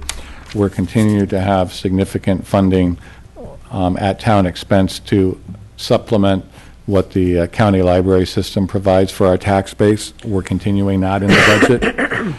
And we're continuing to put a significant amount of money into the streets project. I mentioned the 1.3 million. You've heard earlier in the capital project that we've got a significant micro surfacing and 2 more sidewalk segments that we're working on in this year's budget. We're also continuing funding for phase 3 of our GIS, and we're really getting excited about it because now we're really starting to deploy some of the apps, so you'll be seeing more of that. This funding is at a decrease level. We've been in the 150,000 range, and this year we'll be dropping to about 85,000 for the GIS. General plan discussion, so the council will be providing feedback. We have 310,000 set aside, and as we get into the planning department discussions, I'm anticipating a broader discussion of whether that's adequate, whether we want to use that amount to start, or some different strategies. But that will be a more particular discussion that the council will need to have. You already had your briefing 2 meetings ago on the CIP project, so I'm not going to go into detail with that. With that generally concludes the key budget parameters, and if there's any questions from the council, I'm happy to entertain those. So really what you're asking of this, because you gave a very thorough report that I know we're going to go over all over again in a month. So if the council sees anything out of whack here in terms of priorities, that's really what we're talking about. We're not talking about a full-on discussion tonight. That is correct. This is So the this is guidance just for building guidance. the budget that I we'll want to bring make to sure you. we all understand what we're asking for. If we're all happy with the way it's presented, we're good, until we get to talk for 6 hours about it in a month. So I'm just setting that up. So are there any questions of the staff report? Councilmember Mueller. I hear you loud and With that clear. warning, you still have the I hear question. you loud and clear, but I think I will just ask, what I'll do is I'll ask half of my question. So therefore, you're suggesting the water meter, what were those things? Drought reserve fund. Upgrades, something to do with the water meters, to take those funds out of our approximately $2 million drought reserve fund. So what you said it was a small amount. What We're is a looking at small amount? something in the, well, let me also clarify, the policy that the council adopted with the drought reserve allows the interest earnings to be used for projects and that have a water nexus. We're looking at something, I think, Councilmember Moeller, it'll be fine-tuned, but it's probably in the 120,000 range, which would be a complete, and this would be a change in technology so that both our commercial accounts and our customers would be able to know exactly where they're at on a 24/7 basis with their water usage, so that it's going to give them more control, more understanding of their water usage, also going to allow for leaks to be addressed and identified. No, I understand all that. I'm just, and I won't ask my question about, we can discuss that later, whether money should come from the drought reserve fund. Yeah, well, that or is, the water that sounds like a enterprise budget workshop question to me. Okay. Any other questions? I just have, are you? I'm done. Okay, just a couple general Councilmember Hall comments. has a question. Thank you. And I know you've got your hands full with the budget process, Town Manager. So just, the biggest number on the page is TOT. If you're going to project that big of a number, I'd be cognizant of it since we've got a lot of transition going on in the various hotel properties in this community. In addition to all the competition that's coming up throughout the valley, that's not to say that I don't think Yountville will continue to persevere, but we need to be realistic and rational about whether or not we can continue to grow the occupancy and the ADR across all these properties, given that that's the biggest portion of our budget. That's my only comment on that, and I'll keep Yep, moving. and I will acknowledge that, we've also received the concern that we were not accurate enough with the number. So I'm cognizant, and right now this is, I think, a good compromise, but I am going to continue to make the statement, I don't think it's going to go up a whole lot because... I don't think it's going to, I think... We're aware of that. Yeah, I think there's a lot more competition that's coming online as well throughout this valley, and throughout this community is certainly aware of that. The only other comment was going to be consistent with Councilmember Moeller's, and that is the use of the drought reserve funds for replacement meters versus some other activity. We can discuss that in the budget. And we'll bring that up. The policy you approved does have that component for the interest. And I'm grateful that both the water and the wastewater won't have rate increases. I think that all of us will benefit deeply from that as long as we're managing our water usage. I think as it relates to the drought reserve fund and anything related to our water and wastewater, we're still trying to hash out what the governor's actions are going to mean to us anyway. So we can't impact our priorities here today with this document at all, I would say. So Councilmember Dornbecker? I have no questions at this time. Vice Mayor? I'll have comments in a minute. Okay, I don't have any further questions or recommendations. I think it's presented very thoroughly and appropriately right now. So comments, Vice Mayor, do you want to start with comments? Sure. Actually, before you do, I'm sorry, would anyone from the public like to comment on this before we have our council feedback? Anyone would like to talk about what we're talking about? Now, you're welcome to. Okay. Now, Vice Mayor. Well, I want to, one of my comments was to echo Councilman Hall's statement about TOT and sales tax. I'm not going to say it as an unequivocal statement, but we have never or very rarely ever projected the next year's TOT to be above the estimate for the current year's. So we have an estimate right now, and I don't know if this is going to be accurate or not, of the $6.4 million for 14-15. Typically, we said we don't want to over-project the future, and so we just use that number for the next year. I don't know who it was. I've never complained about underestimating. If you'd like me to use 6.4, I know for I'm a fact happy. that what we were saying in the past was when we had $1 million that we were underestimating our budget, we felt like that was too big, too conservative an approach. I don't object to the $1 million, so I'll qualify that statement. And the same thing on the sales tax is I know that the French Laundry is going to reopen here soon, so that's good. So that may give us a little belief that we'll increase sales tax a little bit. Hopefully some of these empty spots will get filled as well. The thing about water rates, I just want to make the comment that it's obviously good to hear. We've done an adjustment in our water rates. I just want to reiterate, when you go around, not just California, because certainly in California, but you go around this county and go to other jurisdictions, they have water rates that are at least double, in some cases triple ours, and they're wildly underfunded on their infrastructure. So they not only have rates that are 2.5 to 3 times our rates, they are in terrible shape with their infrastructure as well. So we are in a very good position for that. And I think kind of the statement you're making, we don't know what kind of changes are going to be kind of pushed down upon us. And so when you hear the state government make statements about we want X and Y, usually there's dollar signs attached, which we're all going to pay for eventually. So don't get too mad at these guys when that happens. And then the last thing is the Drought Reserve Fund. Since I don't get to, I guess I can come to the budget meeting. But you can e-comment. I can e-comment. Maybe I'll do that. I don't know if the meters will be completely covered by interest because interest has been infinitesimal. If it is not covered by interest, I don't think it should come from the Drought Reserve Fund, especially on year 3 of a drought. I think we have the money for that to come from elsewhere. So I'll just make that one comment. Councilor Dornbecker, general thoughts? Well, I have to agree that I agree with Councilmember Chilton that I really feel uncomfortable taking money out of the drought emergency fund since we are in the 3rd year of a drought. I'm very concerned about that. So, I mean, I think that there are other areas of the budget that can suffice to fill that $120,000. But otherwise, I feel very comfortable. I think this is in line with the budgets that I have seen throughout the years that you've brought to us, and we're going to get into it line by line over several weeks and hours. So I feel comfortable with these parameters. And I think staff's probably received the guidance to put a Post-it note on that item about where funding may come for the meters. We'll have that discussion.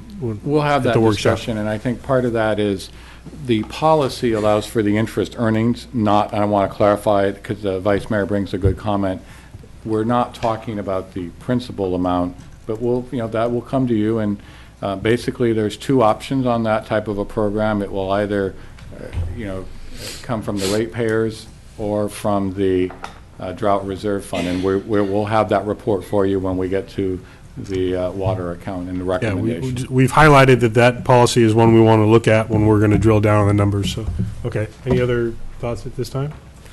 Councilmember Hall? I feel comfortable with the document in general. So. Did we want to use 6.4 or 6.5 on the TOT? We can also put a Post-it note on that item, I would say, because I don't think that's a dramatic No, it is, because when I redirection. build the budget, I start with my revenue stream. So it is, from my perspective, I would highly recommend going flat to this year. then we will go with 6.4. Well, I agree with let's that. hear if the rest of the council agrees with that. All right, so the majority of the council agrees with that, so. Yeah. Okay. 6.4. It's not 5.4. 6.4 would be low. Councilmember Mueller, any other thoughts? Nope. I think direction's been given at this point. Staff comfortable with the direction? Yep. Great. Thank you very much. Do you have off the top of your head the budget workshop dates that we can share with the public since we're talking parameters? May 12th and May 21st. There we go. At 1:30 p.m. At 1:30 each day in this very chambers. Yes. Great. All invited.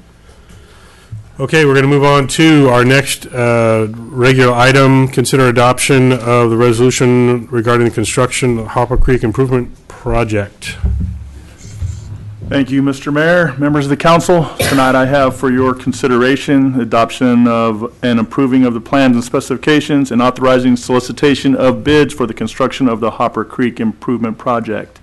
So this is a project that has been before you a couple of times in the past years, and tonight we are happy to be able to present this project for its next phase. Hopper Creek drains steep and confining canyons west of Yountville. As it enters town, it flattens out and drops a considerable amount of sediment, and that sediment has been a maintenance problem for quite some time here in Yountville.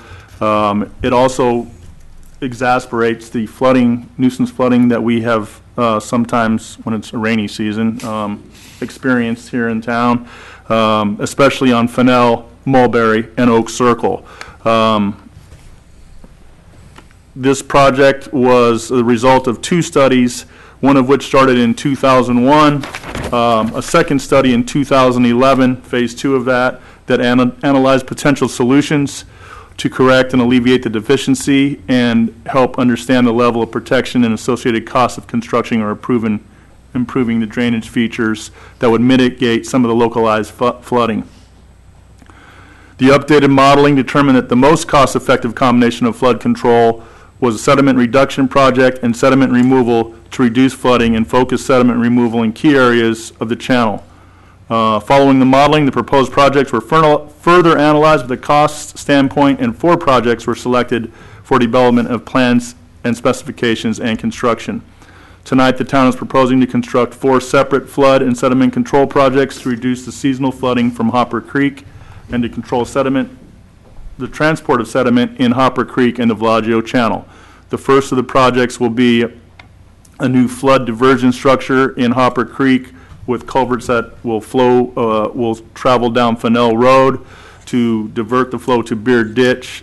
The work includes the flow diversion structure, storm drains along Fennell Road, outfall at Beard Ditch, and the necessary minor storm drainage, sewer, water, and roadway improvements. In addition to that, we will also be installing some sidewalk and some additional street light improvements on Fennell. We're going to stabilize approximately 300 lineal feet of Hopper Creek on the Bellagio Channel.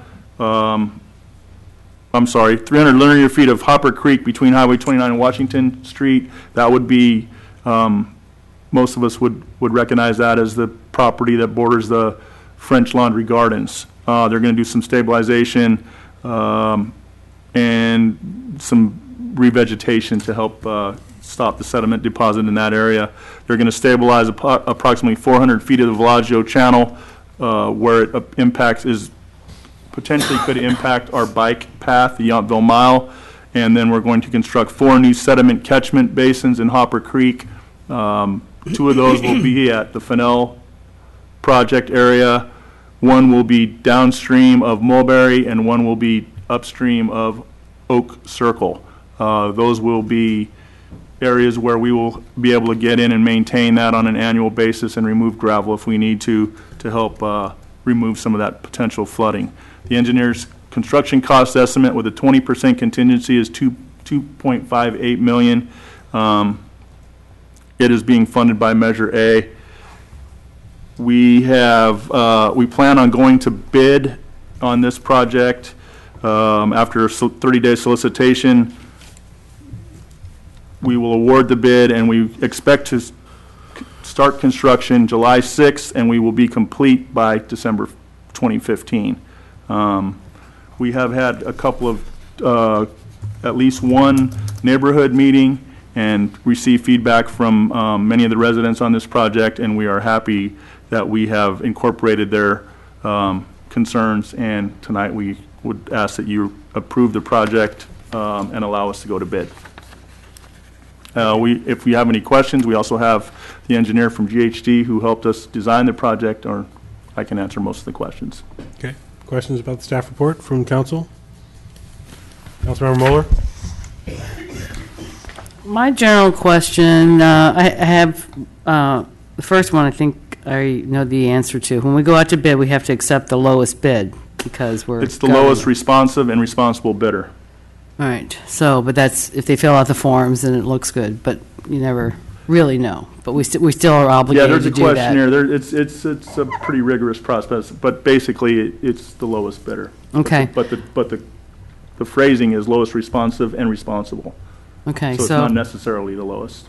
And as we get into this, since most of it's underground, so you never really know what sometimes things can happen. Do you think this contingency bid is what percent of? 20%. It's 20%. So that's relatively high. So that is what you think is going to. This is a very conservative number based on the fact that we're still in design. Basically, we're still trying to finalize the details. So we anticipate that these costs are going to come down as it goes to bid. It's going to be a pretty competitive environment. We anticipate it's going to come in a little bit less than this price. So then we kind of have earmarked under the Measure A money the full number, so if we come in less, we just have to borrow. There's sufficient funds in Measure A, however, in this current year, there may not be enough to cut, we don't anticipate there's going to be enough to cover the entire project, so we will be forced to fund, we will be required to fund this project and then receive the funds for Measure A in the out years. And how much is that going to be? What, approximately? Approximate. That we don't think we can get this year, even though we're going to build this year? I'm anticipating somewhere in the neighborhood of $500,000. So The pretty Measure big A number. allocation, we have a little over $2 million kind of in the bank. And, obviously, it's not economical for us to do these projects small. We Right. have 3 more years of Measure A funding, so we're really not uncomfortable at all, based on the sales tax revenue trending, that the money will come in. So the first thing that will happen, and we've already been working to make sure that the county is concurrent, and the Tracy Solci, the county auditor, agrees that, yes, we have the approval to have the approved project and pay ourselves back. Because basically we will need to allocate from the capital projects fund and then replace that project fund next year when the proceeds come in from the Measure A disbursement. No more questions for now. Questions, Councilmember Hall? Thank you. Thank you for the report. I was going to go back and ask the questions about the funding, and I think what I understand is that we'll be basically reimbursed for, it sounds like, 75% of what we're potentially going to be expending on this in this next fiscal year, and then we'll get the balance of that in the subsequent year. That's correct. And then my follow-on question to that is, I know this was a big project, and GHD did a nice job putting together that presentation. Is there any other Measure A or this was the funding, this was the flood project monies that were set aside? I know we've got some work that may be done over in the flood walls. Are there other Measure A monies that we're anticipating spending in the next year or two, or do we know? Well, actually, we actually tried to scale our project to meet the revenue stream and allow for a small amount. So once we are complete with this project, we'll do an analysis and we'll do a trend of the Measure A receipts. As you know, we initially identified somewhere in the neighborhood of 6 to 8 potential projects. You're probably going to get a very conservative recommendation for me that the balance remaining be set aside for facility maintenance, including the weir structures and the flood wall. But there may be something that makes sense, but we wanted to make sure that the projects that we identified could be built with the available funding structure. There's always more things that an engineer will tell you they could do, and one of the challenges that we looked at, which was trying to narrow the range down to those that were both engineering achievable, but also gave us a big bang for our dollar and weren't just something that could be done. My only other statement or comment is it prudent to go out and take on this project when we haven't had any rain and who knows how long? But the reality is, I guess we're planning for the future, which is what is good Right. fiscal And management. we may be making an assumption that I'll take an opportunity to clarify everybody.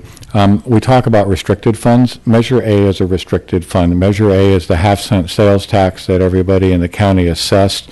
So this money has to go towards approved flood mitigation projects. This is not money that you have the choice to go fund some other programs. It has to be specifically targeted to flood reduction and improvements in the town of Yountville. This is our share of the money. Other shares of that share have also gone to the Napa River Flood Project, which has received the lion's share of money. But there's a local share that comes back, and we have an obligation, and we make our periodic reports and reviews to the Measure A Flood Report Control Committee, and we have a very clean bill of health on our fiscal management. And just one last question. Measure A sunsets 2 years? 2018. Okay, thank you. Those are my questions. Yeah, I think just to follow up to the point that we're not necessarily only planning for the 100-year flood here. We're also talking, and you alluded to it in your report, we're talking about nuisance flooding and localized flooding that when it's your neighborhood, it's a flood. It is my neighborhood. And when it may not knock out the entire town and make it an island like we had several years ago, but it's still impactful. And so I do remember the fact that we had a 7 or 8 item list at one point that is now pared down to these 4 kind of critical stages that we hope will be long-term solutions when the climate pendulum does swing back to actually having some rain here. Yeah, I think, Mr. Mayor, you're absolutely correct. The roadways that we have talked about this evening, Fennell, Mulberry, and Oak Circle, were all made to carry the drainage of a 10-year storm. So that's kind of a normal storm. And that's why most of us who've lived here for a while have seen or experienced some localized flooding if you lived in those neighborhoods. If you didn't live in those neighborhoods, you may not have even realized that it was kind of a regular occurrence. So we are hoping that with these improvements, that number one, it will help with some of that nuisance flooding, and the second portion of a benefit of this project is the maintenance and sediment removal that is getting much more restrictive with the Department of Fish and Wildlife, and trying to get those permits is just becoming almost impossible. So we're hopeful that this project is going to allow us to partner up with the county and allow for some of that sediment removal that we have just been having a tough time doing. So it's actually two parts of this project that we think are going to be beneficial many, many years down the road. Thank you. Councilor Dornbecker? Yes, Joe, would you mind describing to me what the culvert is going to look like? Are you actually going to cement over the, the natural bed of the Hopper Creek at those areas? No, so what you'll see at Hopper Creek is a structure similar to what you see at the Three-Weir Park on Forester. So it'll just be a concrete structure with an opening. 3 pipes will be at the head of that structure, and those 3 pipes will take the water down Fennell and dump it into Beard Ditch. You won't see any culverts at all other than that structure that will be at the pedestrian bridge where Fennell and Hopper Creek are now.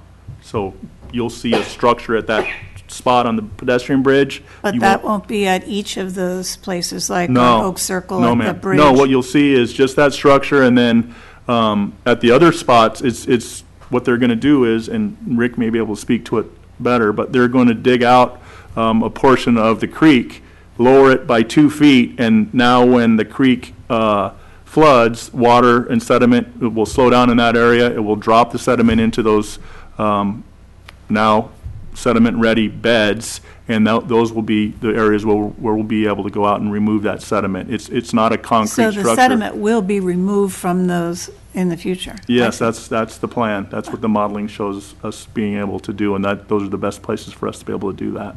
Thank you. Mm-hmm.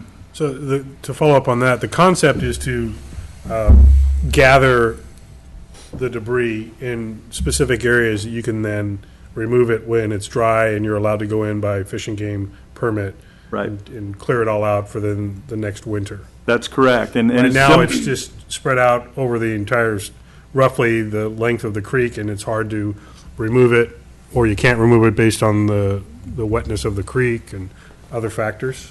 I think that it's areas where we have typically done that type of maintenance for many years. I've heard the Bartisonos talk about doing that back in the 70s and 80s. I've seen it done many times myself. Just kind of, it was a normal maintenance routine prior to the Fish and Wildlife permitting requirement getting just much more onerous. So, and right. To clarify that, the current requirements that Fish and Game wants to limit us to is a total of 250 feet. That's what they want to see is the maximum amount that we can go in. And I would surmise that most of you understand that we have a whole lot more than 250 feet of stream bed. So we've been working with them, and I have to say it's been a year and a half to get all of the various regulatory approvals. It's not been an easy process. Don't worry, they'll change those by the time we get into construction we're phase. still negotiating with them on the Yeah. permit now, but we're hopeful that we can navigate it and get this project underway. Any other questions? No, thank you. Vice Mayor, questions? No questions. I don't have any additional questions. Any members of the public have any questions or thoughts to share with us on this item? Seeing no one else, I'll invite discussion or action by the council on this item. Well, I'll just say, because I'm sitting here laughing at Councilmember Hall for questioning doing this during a drought. There was 25 inches of rain in 1 month in December, and it flooded in Sonoma County. So even in the middle of a drought, you can certainly have a flood. And we've been studying this for probably even before you were the town manager, I think, all this process. So these are very, I think, non-invasive and sensible projects that will benefit the residents. So I'm glad to see us inching closer and closer. Thank you. Any other comments? Councilmember Dornbecker? No, I'd just like to make a motion that we approve resolution number 15-3251, approving plans and specifications and authorizing solicitation of bids for the construction of the Hopper Creek Improvement Project, DF-0004, DF-0007, DF-008, DF-009, and DF-0013. Second. Is there any further discussion? All in favor? Aye. That's unanimously approved. Thank you all, and thank you very much for the thorough work that's been done both by our staff and by our consultant. Appreciate it very much. I think the Vice Mayor's point is very well taken. That I think for the 10, 11 years I've been on this council, we've been talking about this on an annual basis. So before the Measure A funding does go away and turn into road maintenance money, we really need to get serious about doing this. So thank you very much. Okay, moving forward to update on drought conditions and mandates of water distribution agencies. That's me again. All right. Tonight we have an update on the drought conditions and what the governor has discussed on March 17th as it relates to mandates for water distribution agencies. So the U.S. Drought Monitor currently classifies almost the entire state of California as experiencing severe drought. Severe drought. As you can see by this map, most of the state, except for the very northernmost part, is in severe drought. We don't see the map yet. Oh, I was seeing it. Yep, I believe you. We did have some storms in December, as Vice Mayor Chilton noted. However, most of those storms are pretty warm, and it didn't drop much snow in the Sierras. Only a handful of large storms can make a big difference, and we didn't really get that handful of storms this year. And the relatively warm and dry weather have reduced the amount of snowpack in the Sierras. Next slide. To give you a kind of snapshot on the current state of the drought, 2012 was well below normal. 87% of in 2015 we've had 87% of normal for the state. However, most of that fell as rain and not as snow. 2013 was the driest year in recorded history for much of California. 2014 was the third driest year in 119 years of records, and 2015 continues that trend with water content at 16% of average. In the central and southern Sierra, it's around 20 or 21%. The Sierra snow water content is the lowest in recorded history, and water levels in almost all of the state's key water supply reservoirs are significantly below average, and groundwater levels have fallen considerably in more basins throughout the state. The current drought status, as of March 3rd, 2015, the Sacramento region is at 87%. As I discussed earlier, water content is extremely low. Basins and groundwaters have been filling the gap, and as a result, they are now at historically low levels. On January 23rd, 2015, the State Water Board issued a notice of surface water shortage and potential for curtailment of water right diversion. So that was mostly related to large water users and suppliers, the ag users who have water rights that are fiercely guarded and needed for the Central Valley ag and ag throughout the state. This map gives you a snapshot of what the snow levels look like in the Sierra Nevadas. That dark blue line is the current snow and snowpack. As you can see, even when you compare it to the 70s, which for those of us who were in the state in the 70s, that was kind of the previous benchmark for drought conditions. We're even headed below that. Is that the red line? Is the 70s? Yeah, the red line is the 70s. Okay. What's the top big blue, or the little skinny blue line on the top? The skinny red line, the skinny red line is, the big blue line is the average. Oh, it is, okay. He's talking about the highest line, which is Yeah, the highest line is 1982. the average. I think that's 8283, isn't it? According to this legend, that's the 8283. Oh, it is, okay. The average is the blue blended area. Got it. The water. Yeah, the water. Average. Thank you. All right. Next slide. So as a result of that, on March 17th, the governor came out and we're not quite in phase 2, but we're definitely not in phase 1 anymore. February 4th of last year, we updated our water conservation plan, and phase 1 was implemented at that time. This is a new addition to that phase 1 program. 3 categories. So all of us, the business owners, and then water agencies.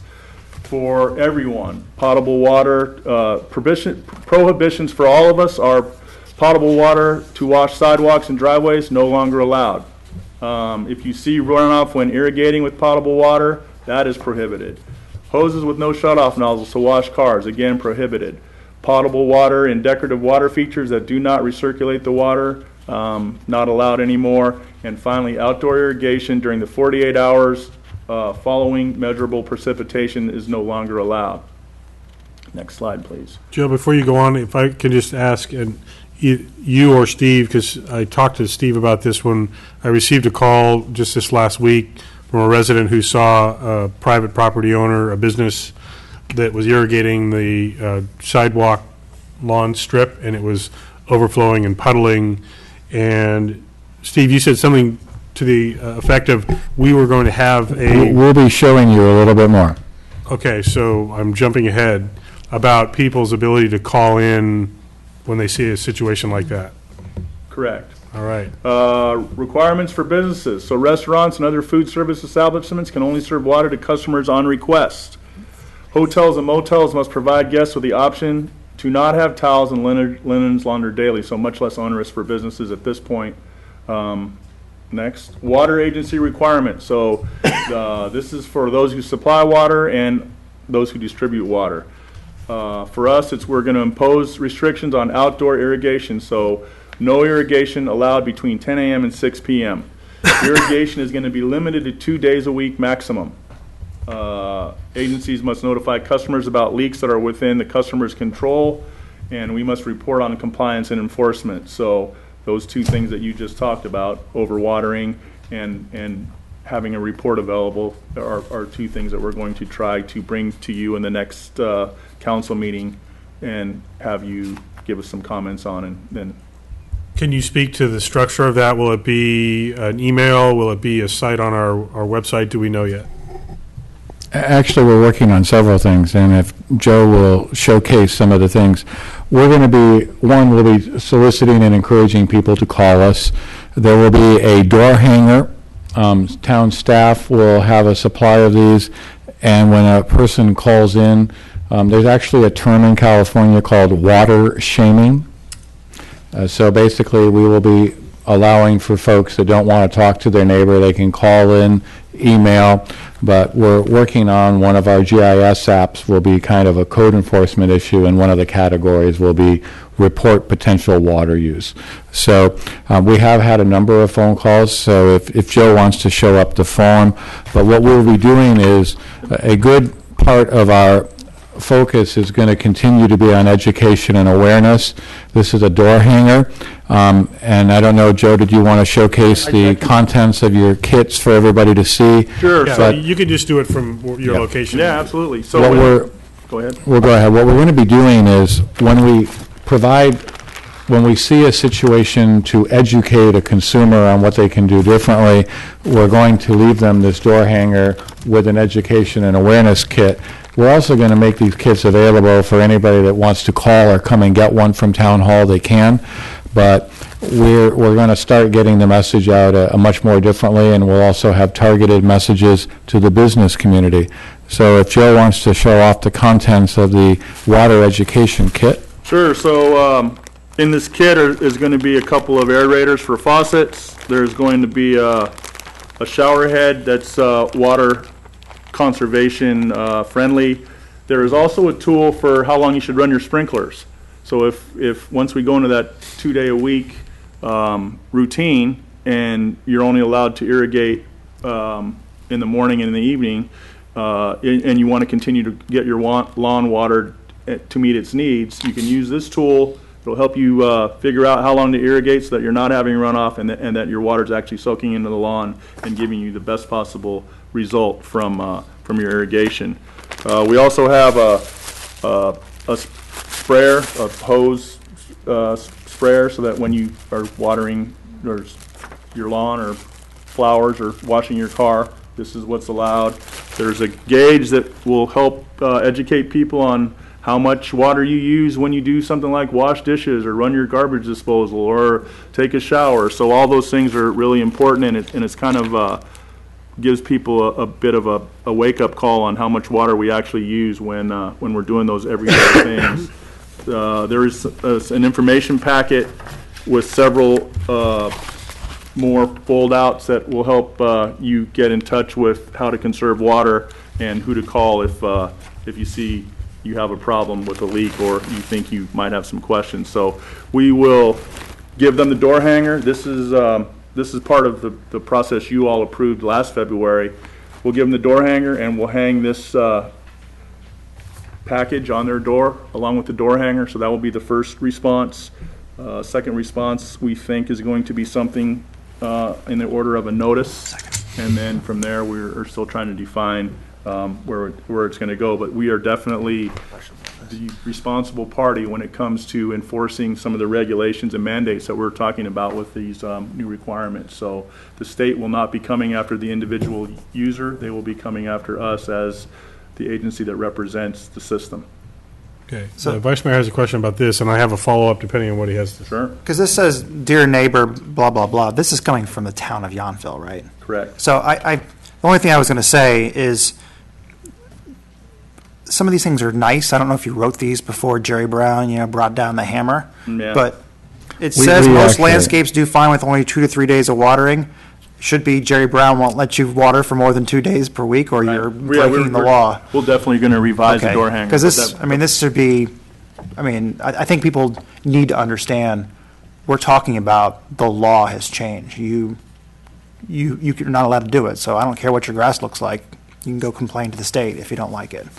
It's our job to enforce it. We're hoping that we can educate the people who want to continue to water their lawn and try to keep it green, and the parks maintenance staff feel that if with a little bit of education we can help people kind of either get a grass that's more drought tolerant, that would be the best case, or be able to water their lawns and yards in a way that is respectful of the law and able to help them continue to maintain their landscaping.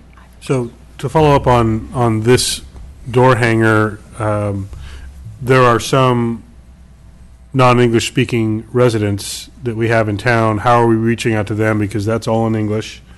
And are we going to have a non-English version? We can put a Spanish version together. The other question I have is if it's a property owner like one of our mobile home parks or multifamily dwellings, are we contacting the individual property, the renters or the homeowners, or are we going to the property manager, the property owner with that information? Actually, that's a very good, and I'll say there's a whole broader list. The current stuff you're seeing there is focused more on the residential, but we will have targeted outreach to all of the commercial accounts, the property managers, and the individuals, because in many of those examples that you identified, Mayor, it's a shared responsibility, because the homeowner can do certain things within the home.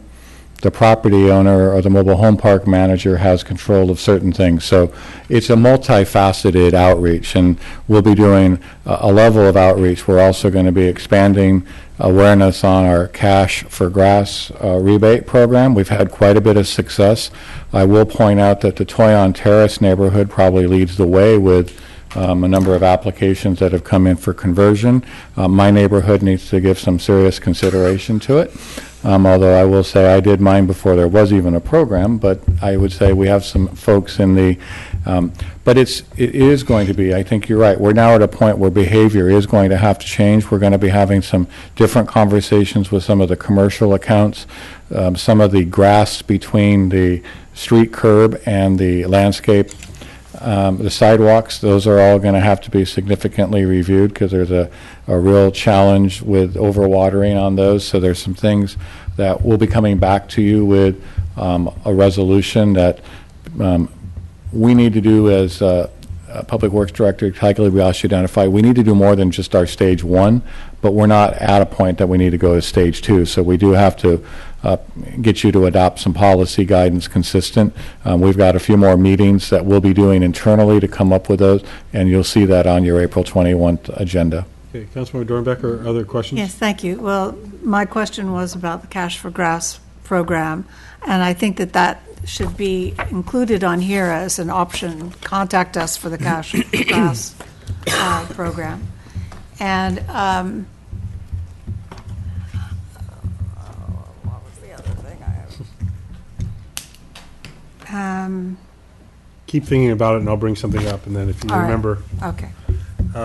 What I think is also, I don't know how we do this, but if we can, in part of our education outreach, explain where we do control things and where we don't control things. As I walk behind my house, and I know members of our audience here tonight look just beyond the town limits, and every morning this last week for about 5 or 6 hours, the vineyards were being watered because it was 34 degrees, 32 degrees temperature, and their overhead sprinklers were running for hours every morning as frost protection. And so we have this balance of what the county is regulating or not, and what we are regulating or not, but we have residents that say, well, I just watched, 6 months of watering and showers go off in the vineyard this morning. Why do I have to cut back? I pay my water rates, and I deserve to be able to take a long shower if I want it. And so there's not a universal acceptance that this is the right thing to do. I mean, there is some pushback from some folks. So I think the Vice Mayor's point is a very good one. Rather than trying to be really gentle about this, I think we need to be very accurate about the teeth that have been put in the enforcement of this, whether we like it or not. I think we support almost all of it, if not all of it. But people need to understand the seriousness of violations. Absolutely. I think two things. Number one, I think that if you're looking at vineyard irrigation around here, in some part, we may be using some of our recycled water to help irrigate some of that. So that is reducing some of the groundwater usage that would have been used in years past to irrigate and keep the grapes from freezing. Not all of them, but a lot of what you see around here certainly is true. And the second part of that is, I think if you watched the news this weekend, the governor was pretty specific about ag being very important to the economy of this state and the need to feed people, and how they have been reduced, but agriculture is not what the focus of this is at this time. It is domestic use. Because it's politically impossible to focus on the 90% of the water use. It's the less than 10% that's residential. Yes. But all of it matters and all of it helps. And also, I will say, one of our challenges in Yountville that we need to be working on is we have to get our education to our homeowners, and then they have to communicate to their landscape and garden crews. Yountville has one of the highest percentage of property owners, if you will, where they have gardeners and landscapers, and we've got to get them connected so that the homeowner is saying if they have a gardener, they need to go out and say, I need you to reset, the controllers. Now, we've really got to get that messaging out, because we have a high percentage of, especially the second homeowners, that may not even be aware of what's going on. And we've actually had some complaints with, there's a property not too far from my home that we finally, a group of neighbors got a hold, because the sprinklers were literally coming on every day for an hour. But it was an absentee homeowner, and the landscape company came once a week, didn't do anything. So that's part of our, a slightly unique challenge in Yountville, that we've got to be outreaching to the landscape firms as well as to the homeowners and second homeowners to go out and make sure that their sprinkler systems are being looked at appropriately. Councilmember Dornbecker, do you remember your other question? No, I didn't. Okay. Well, I wanted to make the point also that clearly what we need to do is have you give us a drought report like every month, because that's when it rains. And sure enough, the governor goes and walks in this totally bare, dry meadow a few days ago and announces this emergency drought situation, and now the Bay Area media goes up to that exact meadow, and it's now several inches in the snow. Right. Snow is pouring down. So that's clearly the trigger, is to every time we seem to talk about the drought situation, it rains. So. Happy to do that if it helps. Please do. Councilmember Mueller? Well, we're talking about having a situation where we're going to call people out to start shaming their neighbors. I think that the town council is a local government here. We should send a message to the state and shame them, because I can guarantee you, up at the Veterans Home, those sprinklers are going to be, the Veterans Home is almost the size of Yountville. They're going to be watering all the lawns up there. They have not cut back. We have a golf course there that requires tremendous amounts of, and that's all potable water. No, actually, the golf course they're is actually one of our recycled. recycled water clients. But it's not 100% from what I understand. Is that wrong? I heard it was only a partial. Like 10% when... No, my understanding is it's the majority of it's recycled. I'll confirm that for you. That's my understanding as well. Okay, if the majority is recycled, I take that back then, but... But your comment about the greater Veterans Home grounds is right. accurate. So, just, I go up there, and if anybody else goes up there, and you see a lot of sprinklers going on, I think that we can send Jerry a letter and say, hey, take care of your house first. I will I do see that up there a lot. Yeah, I will say that part of this latest mandate from the governor required large areas of grass, schools, fields, to remove lawn from the inventory and try to find more drought tolerant and more conservative measures to irrigate. So I'm hopeful that that will be included, the Veterans Home, because you're not the first one to make that comment. We've heard that a couple times. But yeah, let's check on the golf course. In too, defense to of let the people know. administration, at the Veterans Home, they just announced they had over 20% reduction this year in their water use. Now, it doesn't mean that they should stop there, and we were at 22%. Doesn't mean we should stop there either. Right. And we need to be very vigilant. We've had this conversation multiple times already with our commercial, businesses that are prohibited from washing their mats, from hosing down their driveways and patios and things like that. So it's on us for enforcement and, education first, enforcement second for the business sector as well. The requirement's going to be 25% of reduction. Councilmember Hall. Thank you. I just have a couple quick comments / questions. So, what I haven't heard yet tonight is more specific and directly related to the town's water source and what the status of Rector is. And I don't know necessarily that you have those numbers, but perhaps we can have an update, as suggested by the mayor, at least periodically, on the status and where Rector is at. Well, actually, the challenge we have is Rector is in really good shape. Right. We actually are... We're still full. We're still in localized, very good shape for ours, but that's not... And again, I need to remind everybody, we are a purchaser of water from the state of California, so we have to be a little attentive when the state says these are the rules and regulations. But I do want to clarify, Councilmember Hall, your point. Locally, we're not, and that's why I made the comment earlier, we do not have the need to move to a stage 2 restriction using our guidelines, but the governor is mandating and the state water board are mandating that we do certain actions that exceed what we would normally do in a stage 1. So that's why we're going to be bringing you a resolution. But we're being told we have to do that. We don't see a need to go to a stage 2 because of the water supply. But we are being told that we have to do our share. And a lot of these things, the cash for grass and the conversion of some of those things are probably things that we do need to, as a society, be more understanding that we live in a Mediterranean climate and we should have landscaping and practices that match the climate. But I'd also like to follow up Councilmember Mueller's point that whether it's I'm not talking specifically about your point about the veterans home, but what I do agree with is we need to let our legislators in the governor's office know, to Steve's point, all of the steps we've taken so far and what we've already asked of our residents and our businesses and the successes that we've had, overachieving prior to this emergency drought declaration. I think that puts a little bit of pressure on. We're already doing this, and we've already, converted X number of our town to be drought resistant, drought tolerant, and so that it's not as blind to them to see that we've been out front doing that here. Vice Mayor? Well, I was going to ask one question. We were talking about, Joe, about 25%.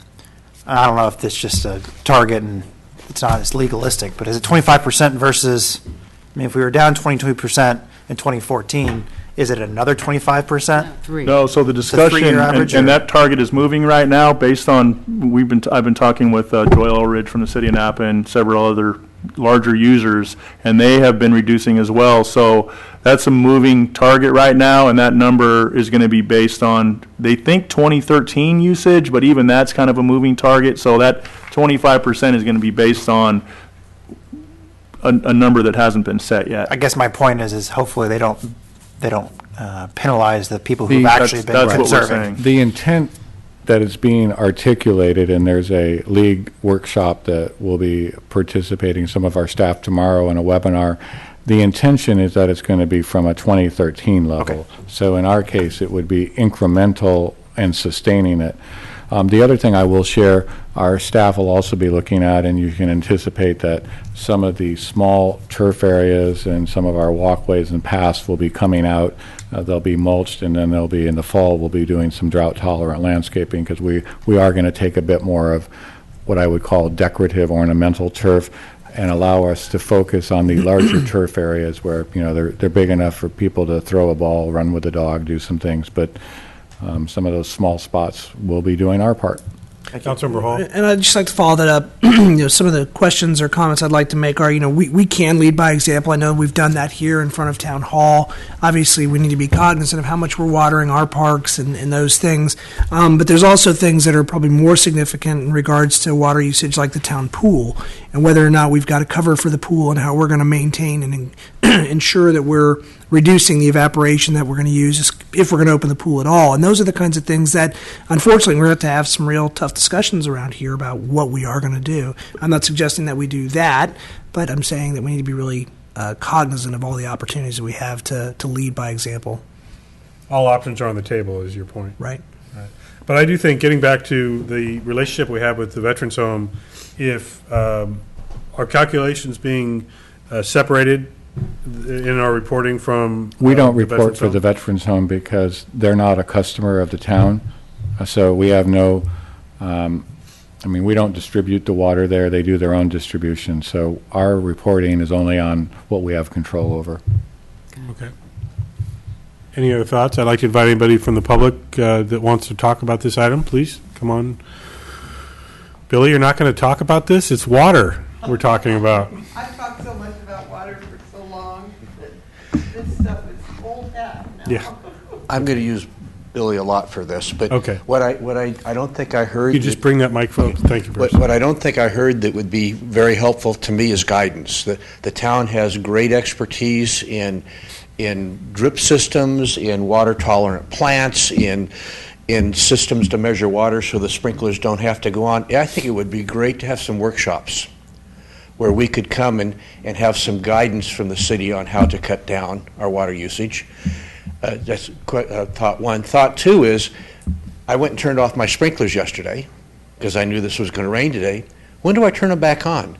Would it be neat to have a little website we could go to for some guidance that says, hey, after this rain, our suggestion is that maybe you could leave your sprinklers off for X days, depending upon how much rain we've got and depending upon the temperature of the air and so on, to give us some guidance on how. So again, just guidance ideas would be great. Thank you. And I'll just recommend that our staff can provide some of that information on our website, And so anyone that's interested could go to our website, whether we link to other resources, which is probable. We actually do. We have a really robust water conservation website, and as Bruce and I have been sharing some emails, we do agree that some type of a workshop is a great idea, and we'll be putting that together and Certainly, continuing. the species of plants that make sense and that will grow here, because not everything that's water tolerant is going to work. And so not only are our public works staff really smart about that, but we can get, we've got great master gardeners that are local that can provide their feedback, and we can have a whole, data collection that's readily available for folks. If I may. And Samantha? Oh, I was just going to mention, we do twice a year offer the WaterWise landscaping workshops here in town. We sponsor those along with the city of Napa, so that is something we currently do and will continue doing on top of whatever we put together. And is that information, does it live on the Park and Rec website? I don't believe we have one coming up this summer, but I can check on dates and make sure that gets out to the community. And if we have any of the best practices from previous that we can list, maybe some just I think we bullet connect points. to that on our water conservation website, Yep. but we can promote that And I better. want to also echo everybody that they'll pay attention to their newsletter inserts. The Cash for Grass is part of the package. The workshops, we'll continue to do a lot of these, and we'll also, I think, Sam and I have been talking about how to put a page in the Park and Rec brochure on water conservation, because believe it or not, some people actually read that differently than the folks that toss all the stuff that's associated with their bills. So we've got to try a whole strategy of different outreach and methods, because people get the messaging differently, and we're going to have to do multiple efforts to really work on that. And one of the other pieces of information I've been seeing in local news is that people tend to believe there's no longer a mosquito or other insect problem when there's a drought condition, and sometimes it's the exact opposite, where people are doing whatever they can to collect and retain water, rainwater especially, and then the conditions are actually working the opposite way, that it's creating more mosquito and other problems. So that's another general awareness item for people to consider. Councilmember Dornbecker. Yes, I just wanted to clarify for the gentleman who spoke a while back that it is mandated now by the state that when there is measurable precipitation, you cannot water for the next 2 days. I bet it's longer than that, and to get your guidance on how long that is what I was thinking. Sure. We'll try to provide as much factual information as we can. It's 48 hours. Right Yeah. now, it's 48 hours. Okay, I think, you were coming up. I thought you were walking out. Oh, okay. A few years ago, some company made a disc, a WaterWise disc, and they were here in Yountville and went around to some of the gardens and took pictures of gardens that were WaterWise. This was many years ago, and Carla, had an exemplary garden of very low water but high bloom. Now the community hall and here the town hall, you have great examples. If we could, publish those, and what the church has done across the street in that house is quite lovely. And very, nice package of plants and rocks, and tells you what you can do without grass. I think if we could have an inexpensive disc to go along with the kit that people could just download and look for themselves, and maybe with some lists of the plants. I know, do you still have the list of plants that we did at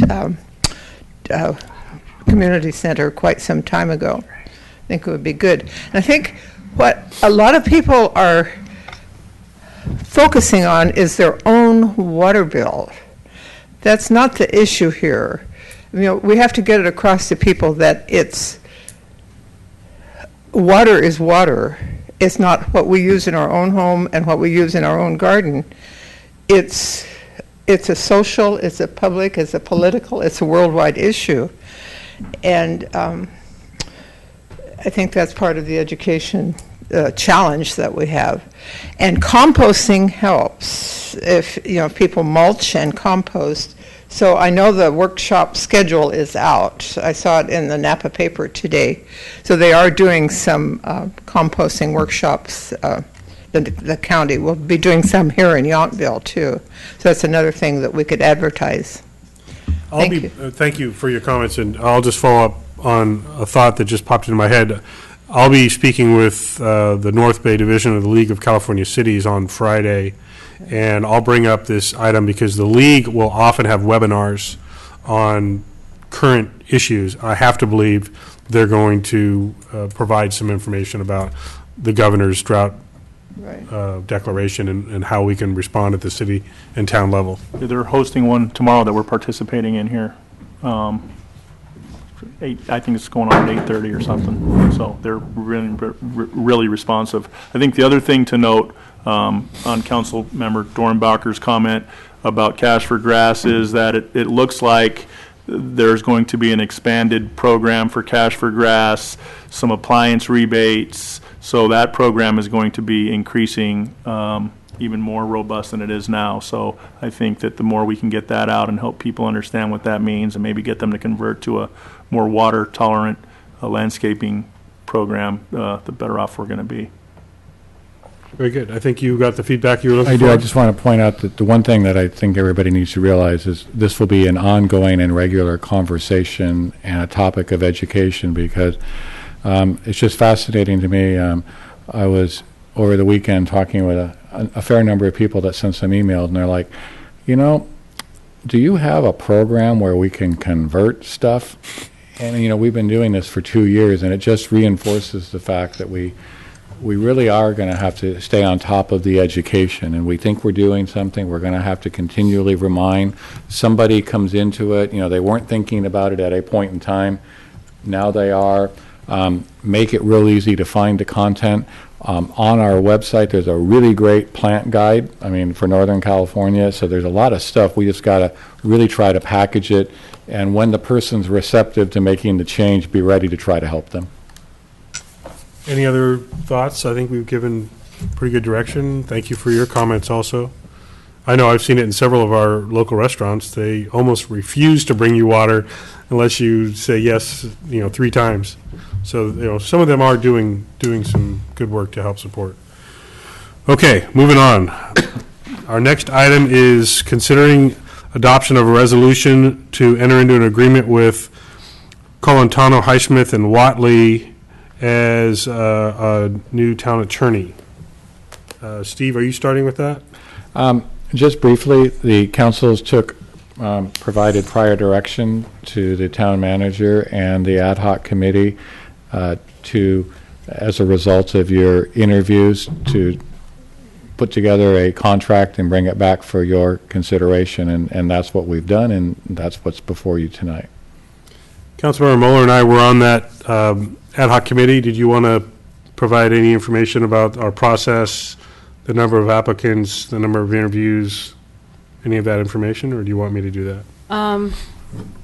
We received, I believe, a total of 10 applications, and we narrowed the field down to 6 that we had 2 closed sessions with the full council, interviewing 3 on a Monday and 3 on a Friday, and based on very careful and thorough deliberation, we are bringing forth this one for resolution tonight, and there's been some negotiation with the town manager as well as the mayor and myself having input into the proposal that we're going to be the agreement that we've made with this new the Colantano, Highsmith, and Watley firm, and that's what we're also approving tonight is the agreement. Is this a final agreement? Yes, it is. Okay. So I think that was part of our deliberation process, and as our goal to bring forth the best legal services we can to the town of Yountville. So that's where we are tonight. Okay, thank you. I don't really have anything to add about the process. Before we make this proposal to the council, I wanted to invite anybody, if any of you are interested in speaking on this item tonight, to do so. Seeing no one move forward. Oh, okay. Seeing one move forward. I'm ready for quick response here. Okay, I'm going to be fast.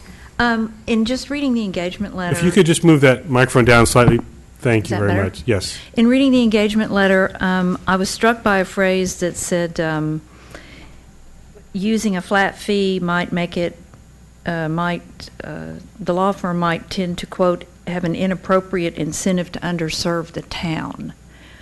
And I was struck by that language, and I understand what that means, but it seems to me, my question for you guys is, going into the deal at $7,000 flat fee per month with an engagement letter that basically says, this is not going to do it, we're going to want to revisit this in 6 months. I just had a question as to how that came about and how you kind of, I don't know if you could project into the future, how you see yourself maybe going back and renegotiating the retainer or the flat fee. And which brought me to the question of why a retainer in the first place. I mean, they're billing in 6-minute increments, and the hourly fee, they said, is they try to keep it around $200 an hour for the retainer, but the lawyer, when you go outside the retainer, it's $275. So I understand that. I just wanted to get some on that.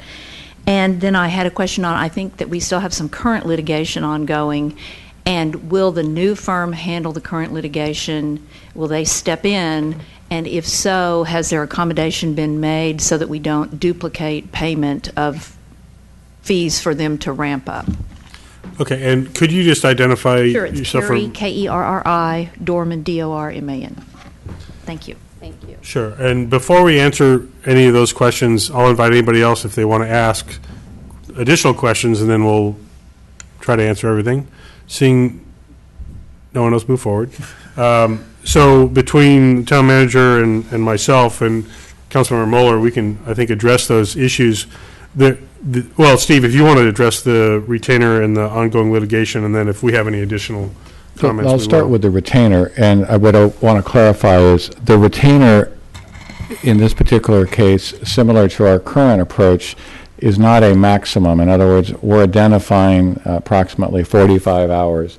In the same way in this agreement, there may be projects that we approve that will require additional hours beyond that. So, for example, the town's actual legal budget for general services is $125,000. So from a retainer structure, I do think what I would echo is that they're saying, hey, we want to make sure that we understand the utilization, and if you want more, then we have to be aware of it, and I think the council is, and in the way our structure. Secondly, with regard to the transition, the most significant aspect of current litigation is an arbitration award that has been, and I'll let Arnold, but it's been finalized, and we're basically just waiting for the last determination for payment. And then there is as we know, there's a small writ situation. That writ will be, there's a process that the attorney will transfer that item to the new attorney. And right now, to be perfectly honest, those are the only two actual issues of current litigation. Everything else is either in an advisory position or potential code enforcement. And there'll be a transition with the attorney firms reviewing those things, but those are not current. Those are the same way when we move over contracts and things like that, that the current firm's been reviewing going forward will transition to the new firm. So we're in a very fortunate situation that there really is very little litigation that needs to be transferred over at this point in time. Mr. Mayor, members of the Town Council, that is correct. The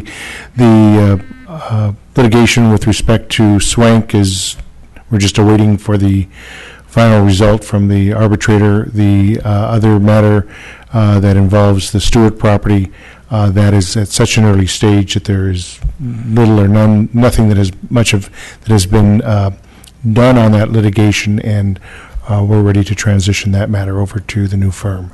As I've communicated to the mayor and to the town manager, our firm will work cooperatively and diligently in making this transition seamless. Familiar with Mr. Colantuno's firm, and we will work to make sure that our client, and now his client, will get the best transition possible. Thank you, and I hope that answered your questions. I just wanted to add to the retainer question.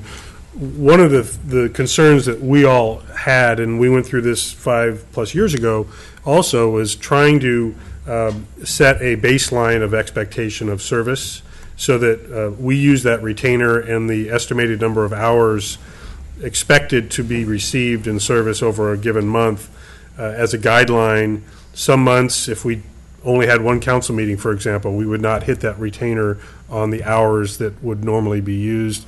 There might be special meetings that then a certain month incurred more than the retainer, but we wanted to have kind of a baseline budget expectation of how much money that we were prepared to allocate and how many hours we were expecting to get in service, legal services on a general council SEL basis, separate from any special litigation or special legal services that then would trigger either additional hourly rates or special counsel potentially. So, Councilmember Moeller, did you want to add anything to that? Well, I think the only thing I would add is that I think what is probably being referred to in their agreement was when we put out our RFP for to solicit these bids, we gave them it was detailed, but it was actually more general in terms of the basic services we were looking for, and it was a whole range of hours per week. It was pretty broad, like 10 to 15 hours per week. So times, 4 weeks, that gets even broader. And so I think what they're referring to here is like, well, here's what we do for basic services. Here's generally what you think you need. This level at $7,000 a month, once we really get into the weeds and really start working here, it may or may not change, and let's revisit it at that time. So I think that we're all in agreement that that would be the process. We have to get to know each other, figure out, how the firm works, how they need to understand how we work and what we're looking for. And it's always good to have those options open. It doesn't mean that it's going to change.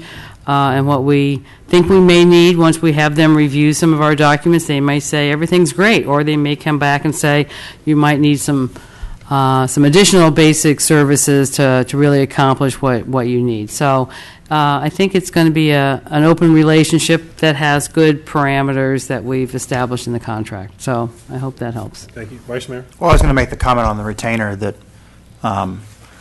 it's not as if, we have a firm and they go off and do things. We have weekly meetings with staff. There's an expectation. We know what we're going to use on a base, normal basis, and that's what the retainer covers. And I always think of it as our way of reserving a chunk of some lawyer's time at that firm to say, this is how much we're going to pay you, and this is how much you're going to be available. And I'm not sure.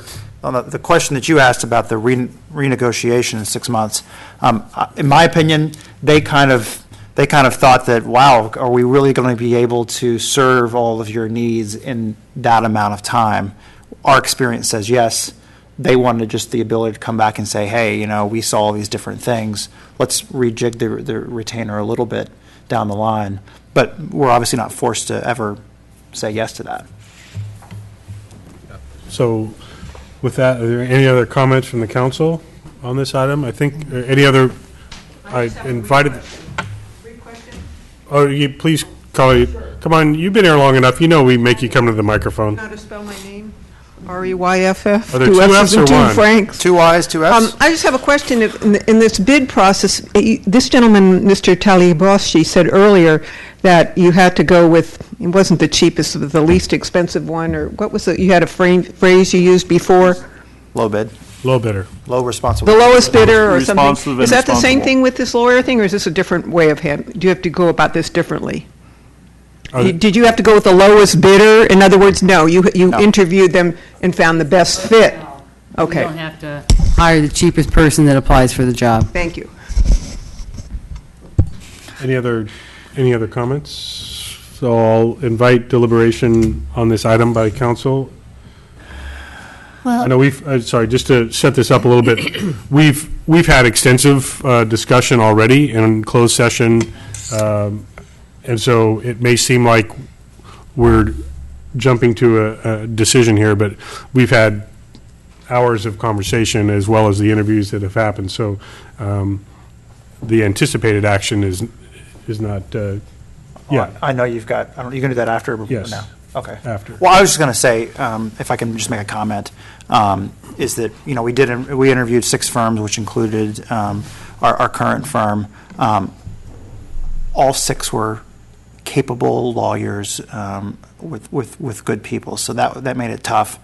And I want to say, and I know maybe we'll have the opportunity again, but I just wanted to, Arnold, you specifically, and your firm, to thank you for all of the work you've done. There's been many, there's been more high moments than low, for sure. So it's certainly, I know it's a tough decision for everyone to go forth, but thank you for everything you've done for the town. And I'm going to reserve judgment because I'm anticipating our action and I have something to present following that action. So I'll invite a motion if there is one to be had. Been prepared. All right. I'll make a motion that we approve, but first of all, with thanks and great consideration. Thank you so much, Arnold. It's been a pleasure to work with you.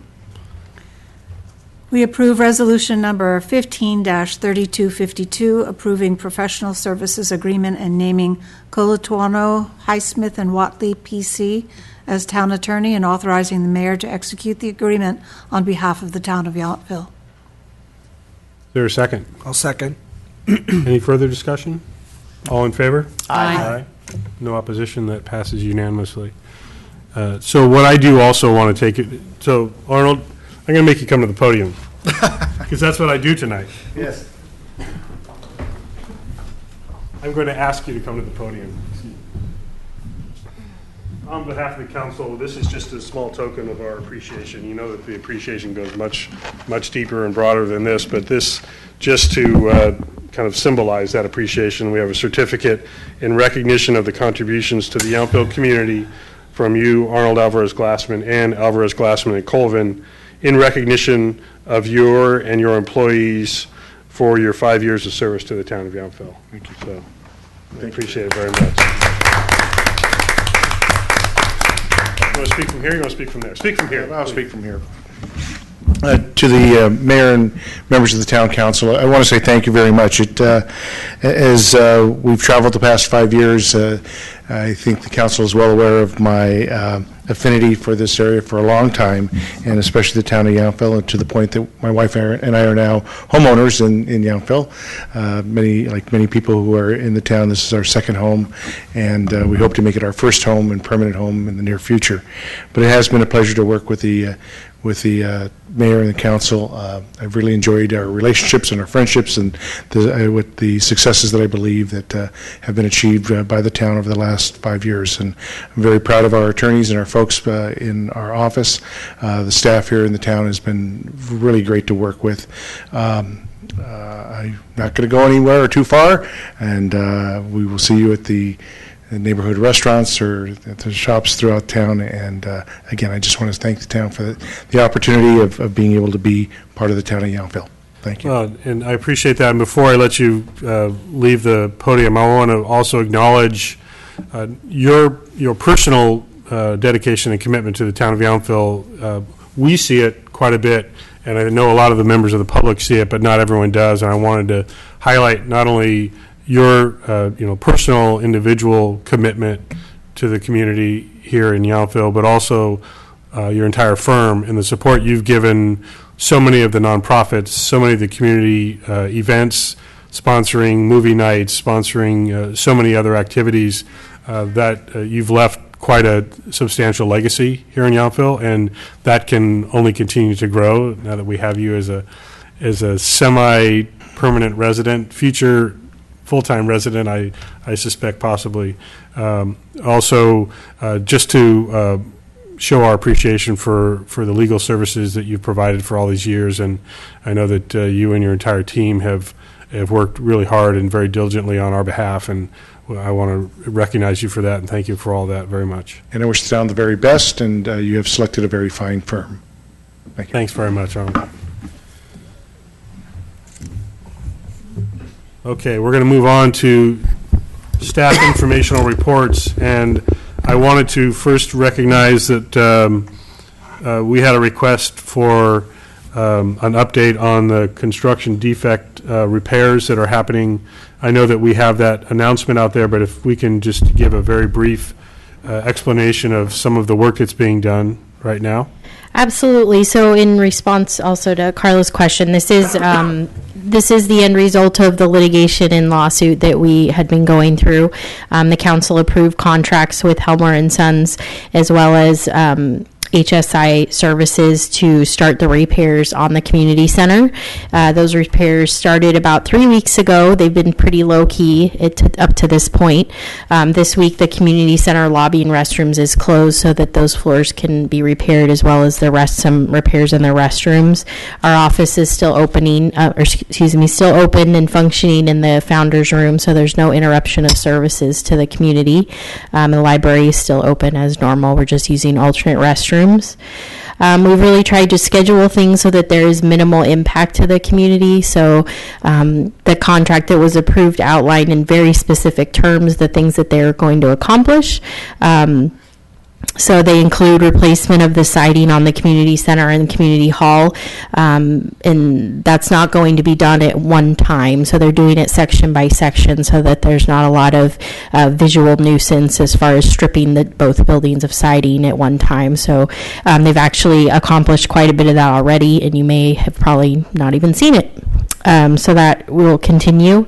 Of course, my screen just went dead. We're also the HVAC repairs, some repairs in the driveway. We had some flooring issues in the sheriff's substation. The skylight repairs will happen in the next 3 weeks, so you will no longer see the tarps and sandbags.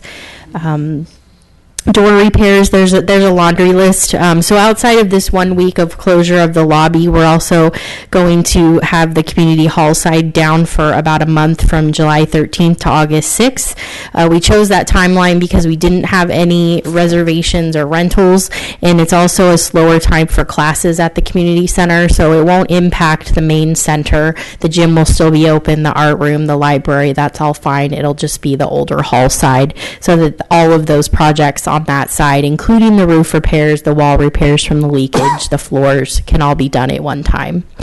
So our goal is to have this project finished by the September of 2015, and obviously as to the forefront of our cause and timing is really to minimize any negative impacts to our residents and our visitors during any of those projects. So I will continue to put out press releases as larger things that are more visible to the community happen in advance of those happening. And I'm happy to meet with or talk to anyone who may have any concerns. And obviously, especially as it concerns the Bartisono as one of our neighbors, we're in communication with them on anything that might cause any type of disturbance to them, but it should be minimal. So I'm happy to answer any other questions. One thing that comes to mind is the first week of June in Auction Napa Valley, and that many premier guests are staying in our community, so especially at Bartisono, as you've identified. So any activity actually on that side of the building should be complete on the exterior by then, and then the internal won't begin until the third week of July, so we will fully miss that time period. Very good. Yeah. Hopefully that provided some information. I do have a question now. Now you can answer my question. Carla Reif, R-E-Y-F-F. When I was over there today and I saw what was going on, my question was, is this all a result of the litigation? They have to reseal the floors because they never sealed them in the first place, and that's what you sued about? It wasn't that specific. I mean, it was one of the things listed, okay. Yes. So there was a list of probably, I think, 32 things that really were identified in the litigation, and so these projects are all part of that. There are a few things that we took the liberty to go ahead and do at the same time because it made sense, such as the parquet floor replacement in the community hall. So it had been damaged by water, but it had also extended its life, or had been used for the useful life, so we couldn't refinish it. We had an allowance from the lawsuit, but we're going to go ahead and replace the whole floor. But yes, these are all things. All the money being used for this is the money that was recovered? Yes. Okay, and one last question. You did say that the gym will be open during the summer? Yes. When everything else is closed? All summer. Yep. Great, thanks. Yeah, you're welcome. Thank you. And the other thing, the library hours are not impacted? No, the library isn't impacted at all, with the exception of just having to use the alternate restrooms for their patrons, but they are open. It is impacting the library, Friends of the Library book sale area, because that's not accessible this week, but it's only the week. That's short-term? Yes. Displacement. And sorry for the inconvenience of all of our staff. But yeah, no, we're okay. I know when you get a regular HVAC system operating, you'll be much happier. Yes. Very much Great, so. thank you for that update. Any other informational reports? There'll be popcorn in the hall tomorrow. All right. Just come on over to the hall. Any other informational reports? No? Seeing none, we'll move on to our regular meeting reports. My first report will be related to the Napa County Flood Control and Water Conservation District. I think the most significant issue there is the work to lower McKinstry Street began as part of the flood bypass project, and so that is ongoing. So there'll be something like 6 to 10 feet lower than it used to be, so that it can be a part of that bypass project moving forward. Were you leaning forward about flood control, or you've got your own thing coming up? Do you have I a have meeting something. report you would like to give at this time, Councilmember I do Dornbecker? not. I reported on the Watershed Information Center and Conservancy last time, but I do have something that I want to bring to the council to talk about, and that is that the League of California Cities has given us an action alert. They're supporting funding for affordable housing, which is AB 1335 Atkins and AB 35 Chu and Atkins. And they, I'm sure everyone got that email, but I think it's very important that we do support this. As a town, they asked that if we could send, if all of the towns that they serve could, and cities, send on their letterhead a show of support for these two bills to their, to the officials who are also listed. And I understand that we couldn't do that under just my desire to do that. So if we had consensus, we could do that on town letterhead and show our support for this funding for affordable housing, two bills that are highly recommended. Thank you. Yes, I received a similar correspondence. I'm sure others did as well. I wanted to get back to, quickly before I forget my points here with the, that's all right, the Napa County Transportation and Planning Agency. I did want to report that I traveled back to Washington, D.C. About 2 weeks ago now, 10 days ago, with NCTPA Executive Director, I've got a bug flying around here, Kate Miller, and some commissioners from the Metropolitan Transportation Commission to lobby for federal transportation funds. I attended the Senate hearing on transportation funding, and we had individual meetings with the Department of Transportation, Senate Banking Committee, and our legislators, including Congressman Thompson and the Chief of Staff from Nancy Pelosi's office. And we'll see what good that does, but from a federal funding standpoint, but what I'd say it was a very positive trip on behalf of our ability, mine in particular, to get to know the MTC commissioners much better. And I think it's going to be critical. We have a new commissioner and Supervisor Luce that's representing Napa County's interests, so I thought it was very valuable that I was able to, and our executive director was able to kind of enhance our relationships with the MTC commissioners, so that hopefully will pay dividends going forward. So getting back to Councilmember Dornbecker's request, I'm not sure, and Arnold, I'll ask you for clarification on this. Are we allowed to even discuss during a meeting at the dais whether we can endorse legislative action, or is that an individual basis? Yes, you do have that authority, yes. You do have the ability to discuss and approve or take action to support certain legislation. Okay, thanks for the clarification.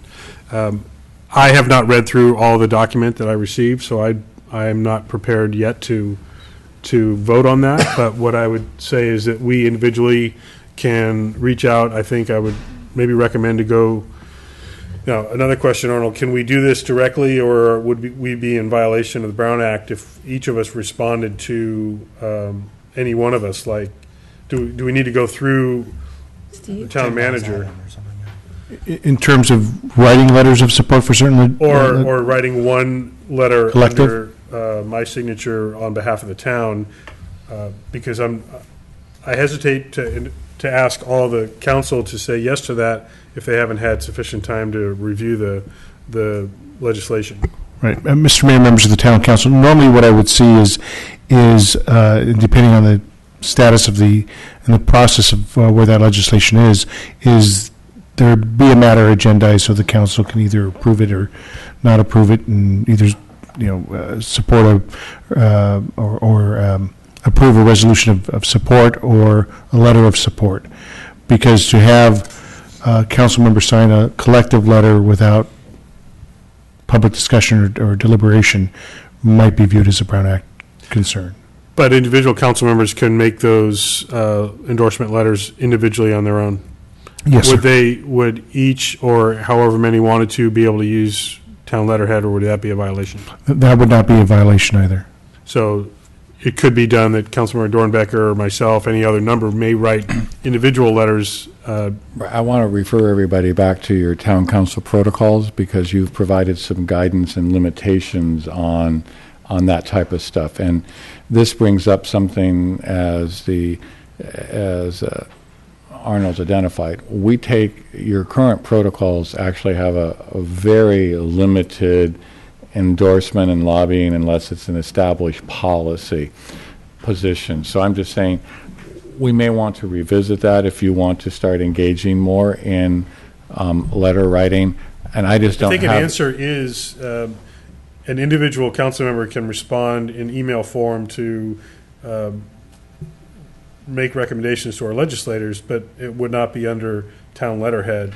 And that's my understanding as well. Even if I wanted to write a letter under town letterhead, I would need to get the approval from the council. That would be the use of the position that letterhead. everyone wanted to take. That's our protocol, I think. So I'm trying to give it guidance so that we can move forward, because it is an immediate action item that if an individual council member wants to respond by email and reach out to the legislators, that is appropriate and acceptable.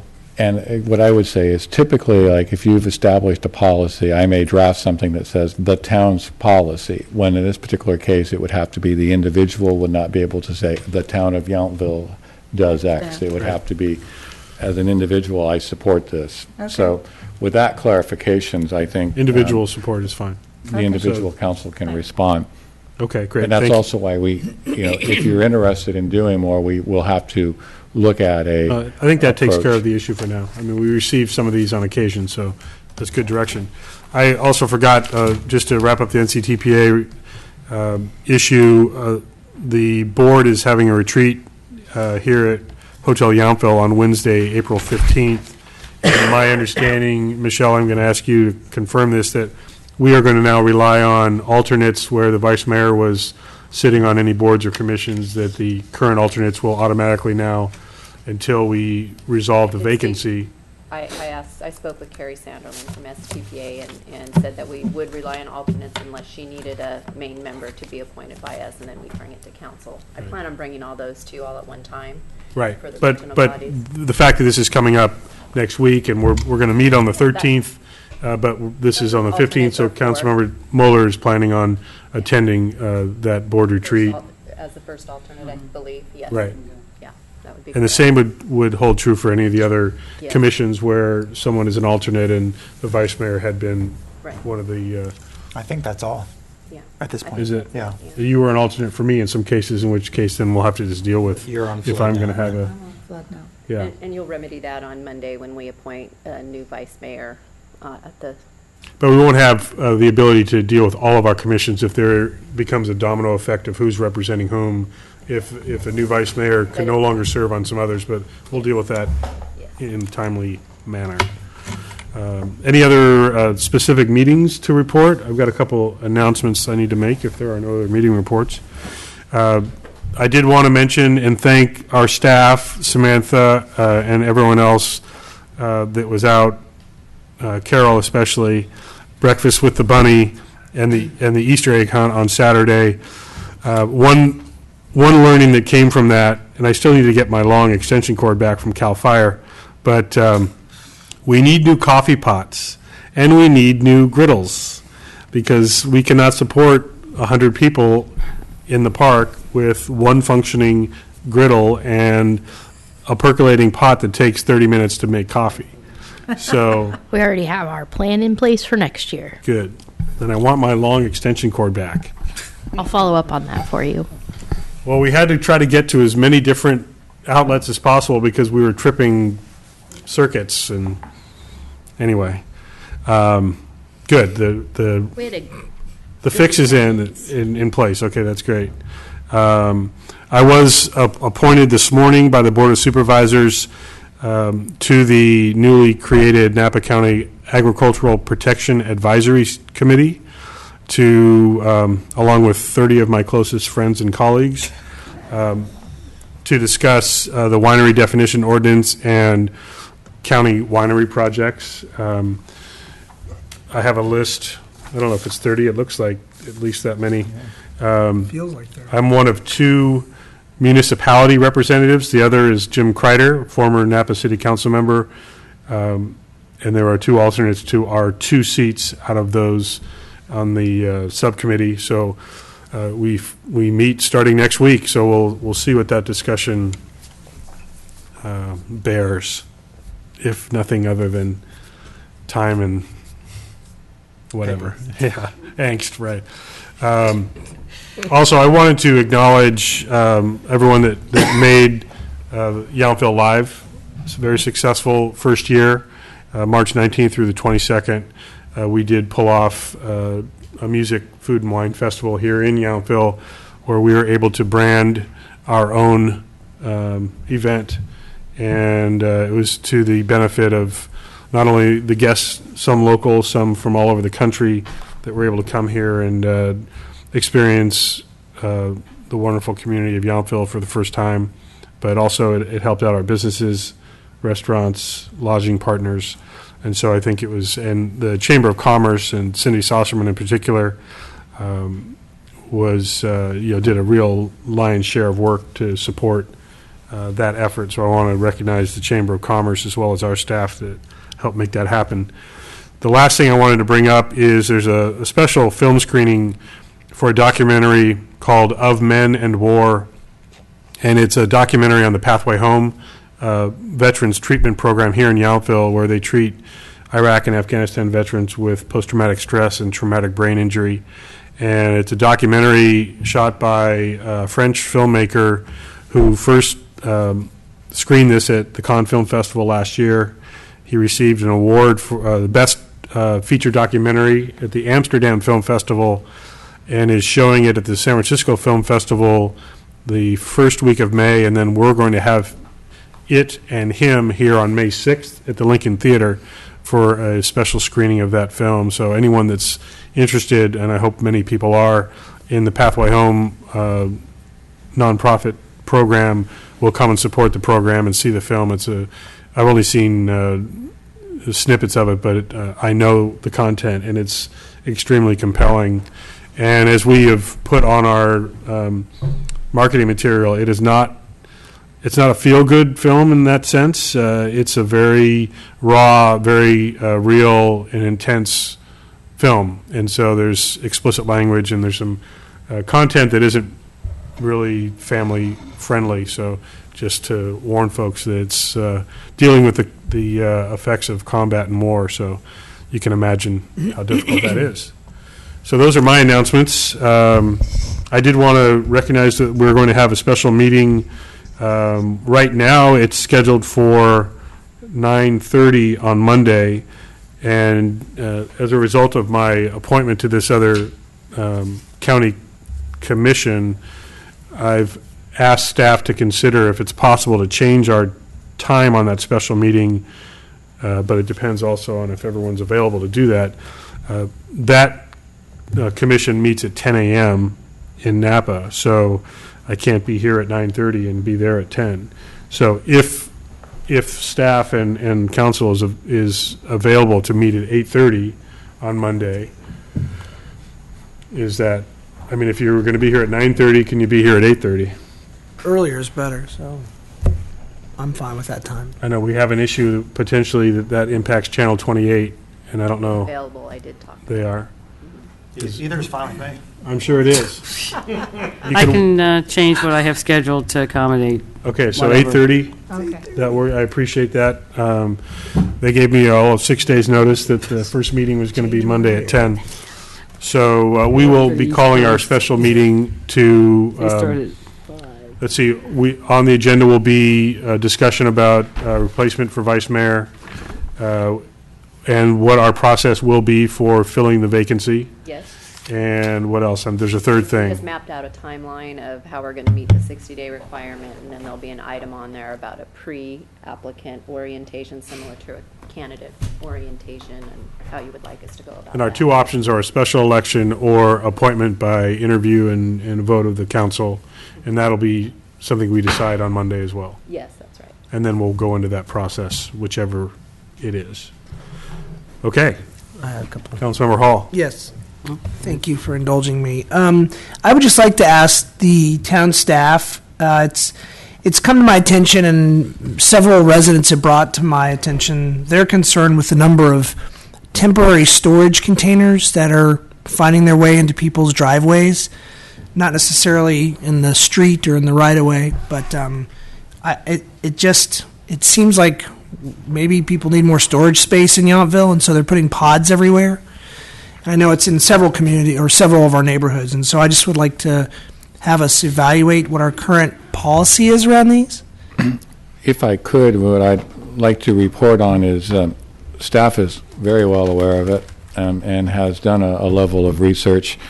And unfortunately, you actually, while it's an implied, we don't have anything that's actually current on prohibiting it. We think there's some ways. So with your concurrence, if this is a item that you would like to add, staff is doing some research. We're working with Listserv and some other communities. It's not unique, but we would probably need to bring back some ordinance modifications. Let me ask a question about that. Can a container be considered a vehicle?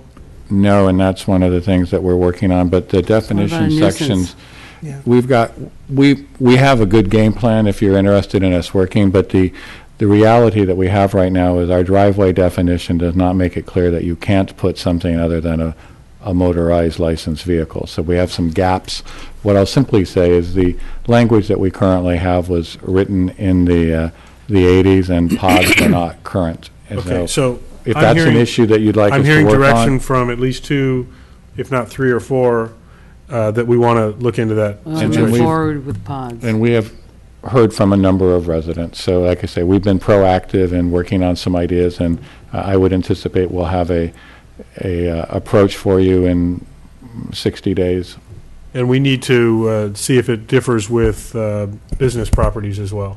And certainly I've seen that. I think what we're really talking about right now is this is use of the pod on the driveway of a residential or other, but it's not, we'll be talking about what is a limited term duration, and it's also different than when it's governed under an encroachment permit, which is very temporary. So I think we've got some good ideas to share with you, and Okay, I think we're good. Did you have any? I have one more thing, and I just wanted, because I didn't have a chance to earlier, I felt it was more appropriate this time, just again to thank Vice Mayor Chilton for all his service for not just the town council and the community of Yountville, but he served as really a very strong representative in our community for the schools, for the kids, and really for the business community as well, as a leader in forming what he's got in the Yountville Deli. But again, thank you for all of your years of service and your camaraderie. It's been a lot of fun, and it probably will be more fun now that you're going to be gone. But no, I say that, and I mean it in jest. It's been a lot of locking horns, but that's only because you come at it from a very sort of intelligent, analytical perspective, and I'm grateful for you having done that in the years I've served on council with you. So thank you. Thank you. Any other thoughts, Councilmember Dornbecker? I just wanted to report that I'll be leaving tomorrow for Ontario to attend on Thursday the League of California Cities Community Services Policy Committee meeting in Ontario, and then I will return Thursday. After that meeting, I'll just get back on an airplane and fly home, but I'll report on it next time. You'll be back in time for our legal governance dinner? No. Oh, okay. And town manager's not going to be there? And I'll be flying down for my policy committee. Okay. All right, we'll have to handle it. We will. And I have a couple. Councilmember Mueller? I have a couple of community announcements I wanted to highlight. This Saturday, there's actually 2 events going on. Art Sip and Stroll is going to be occurring in Yountville. Tasting bracelets, only $10, 11 to 3.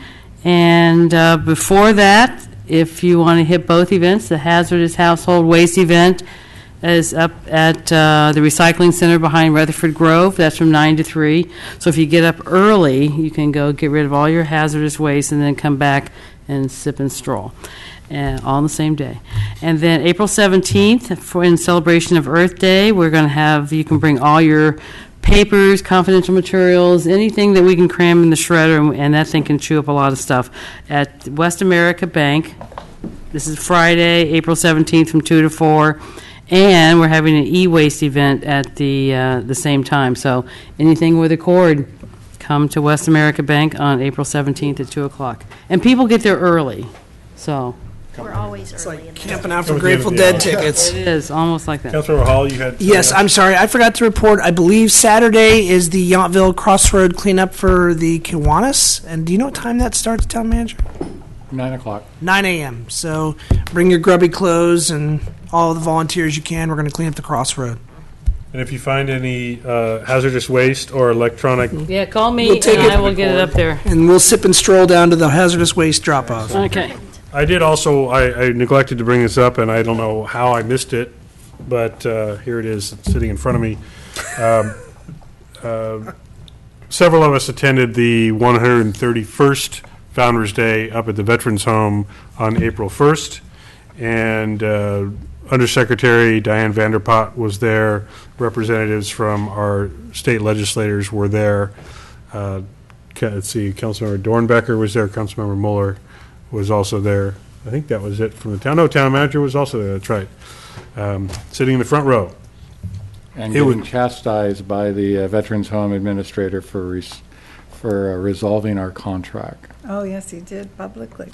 Yeah, no, I thought he recognized the hard work that He did. put into And it. I take it in the positive jest. that Which he means acknowledged it was a good business deal for us, so thank you for that.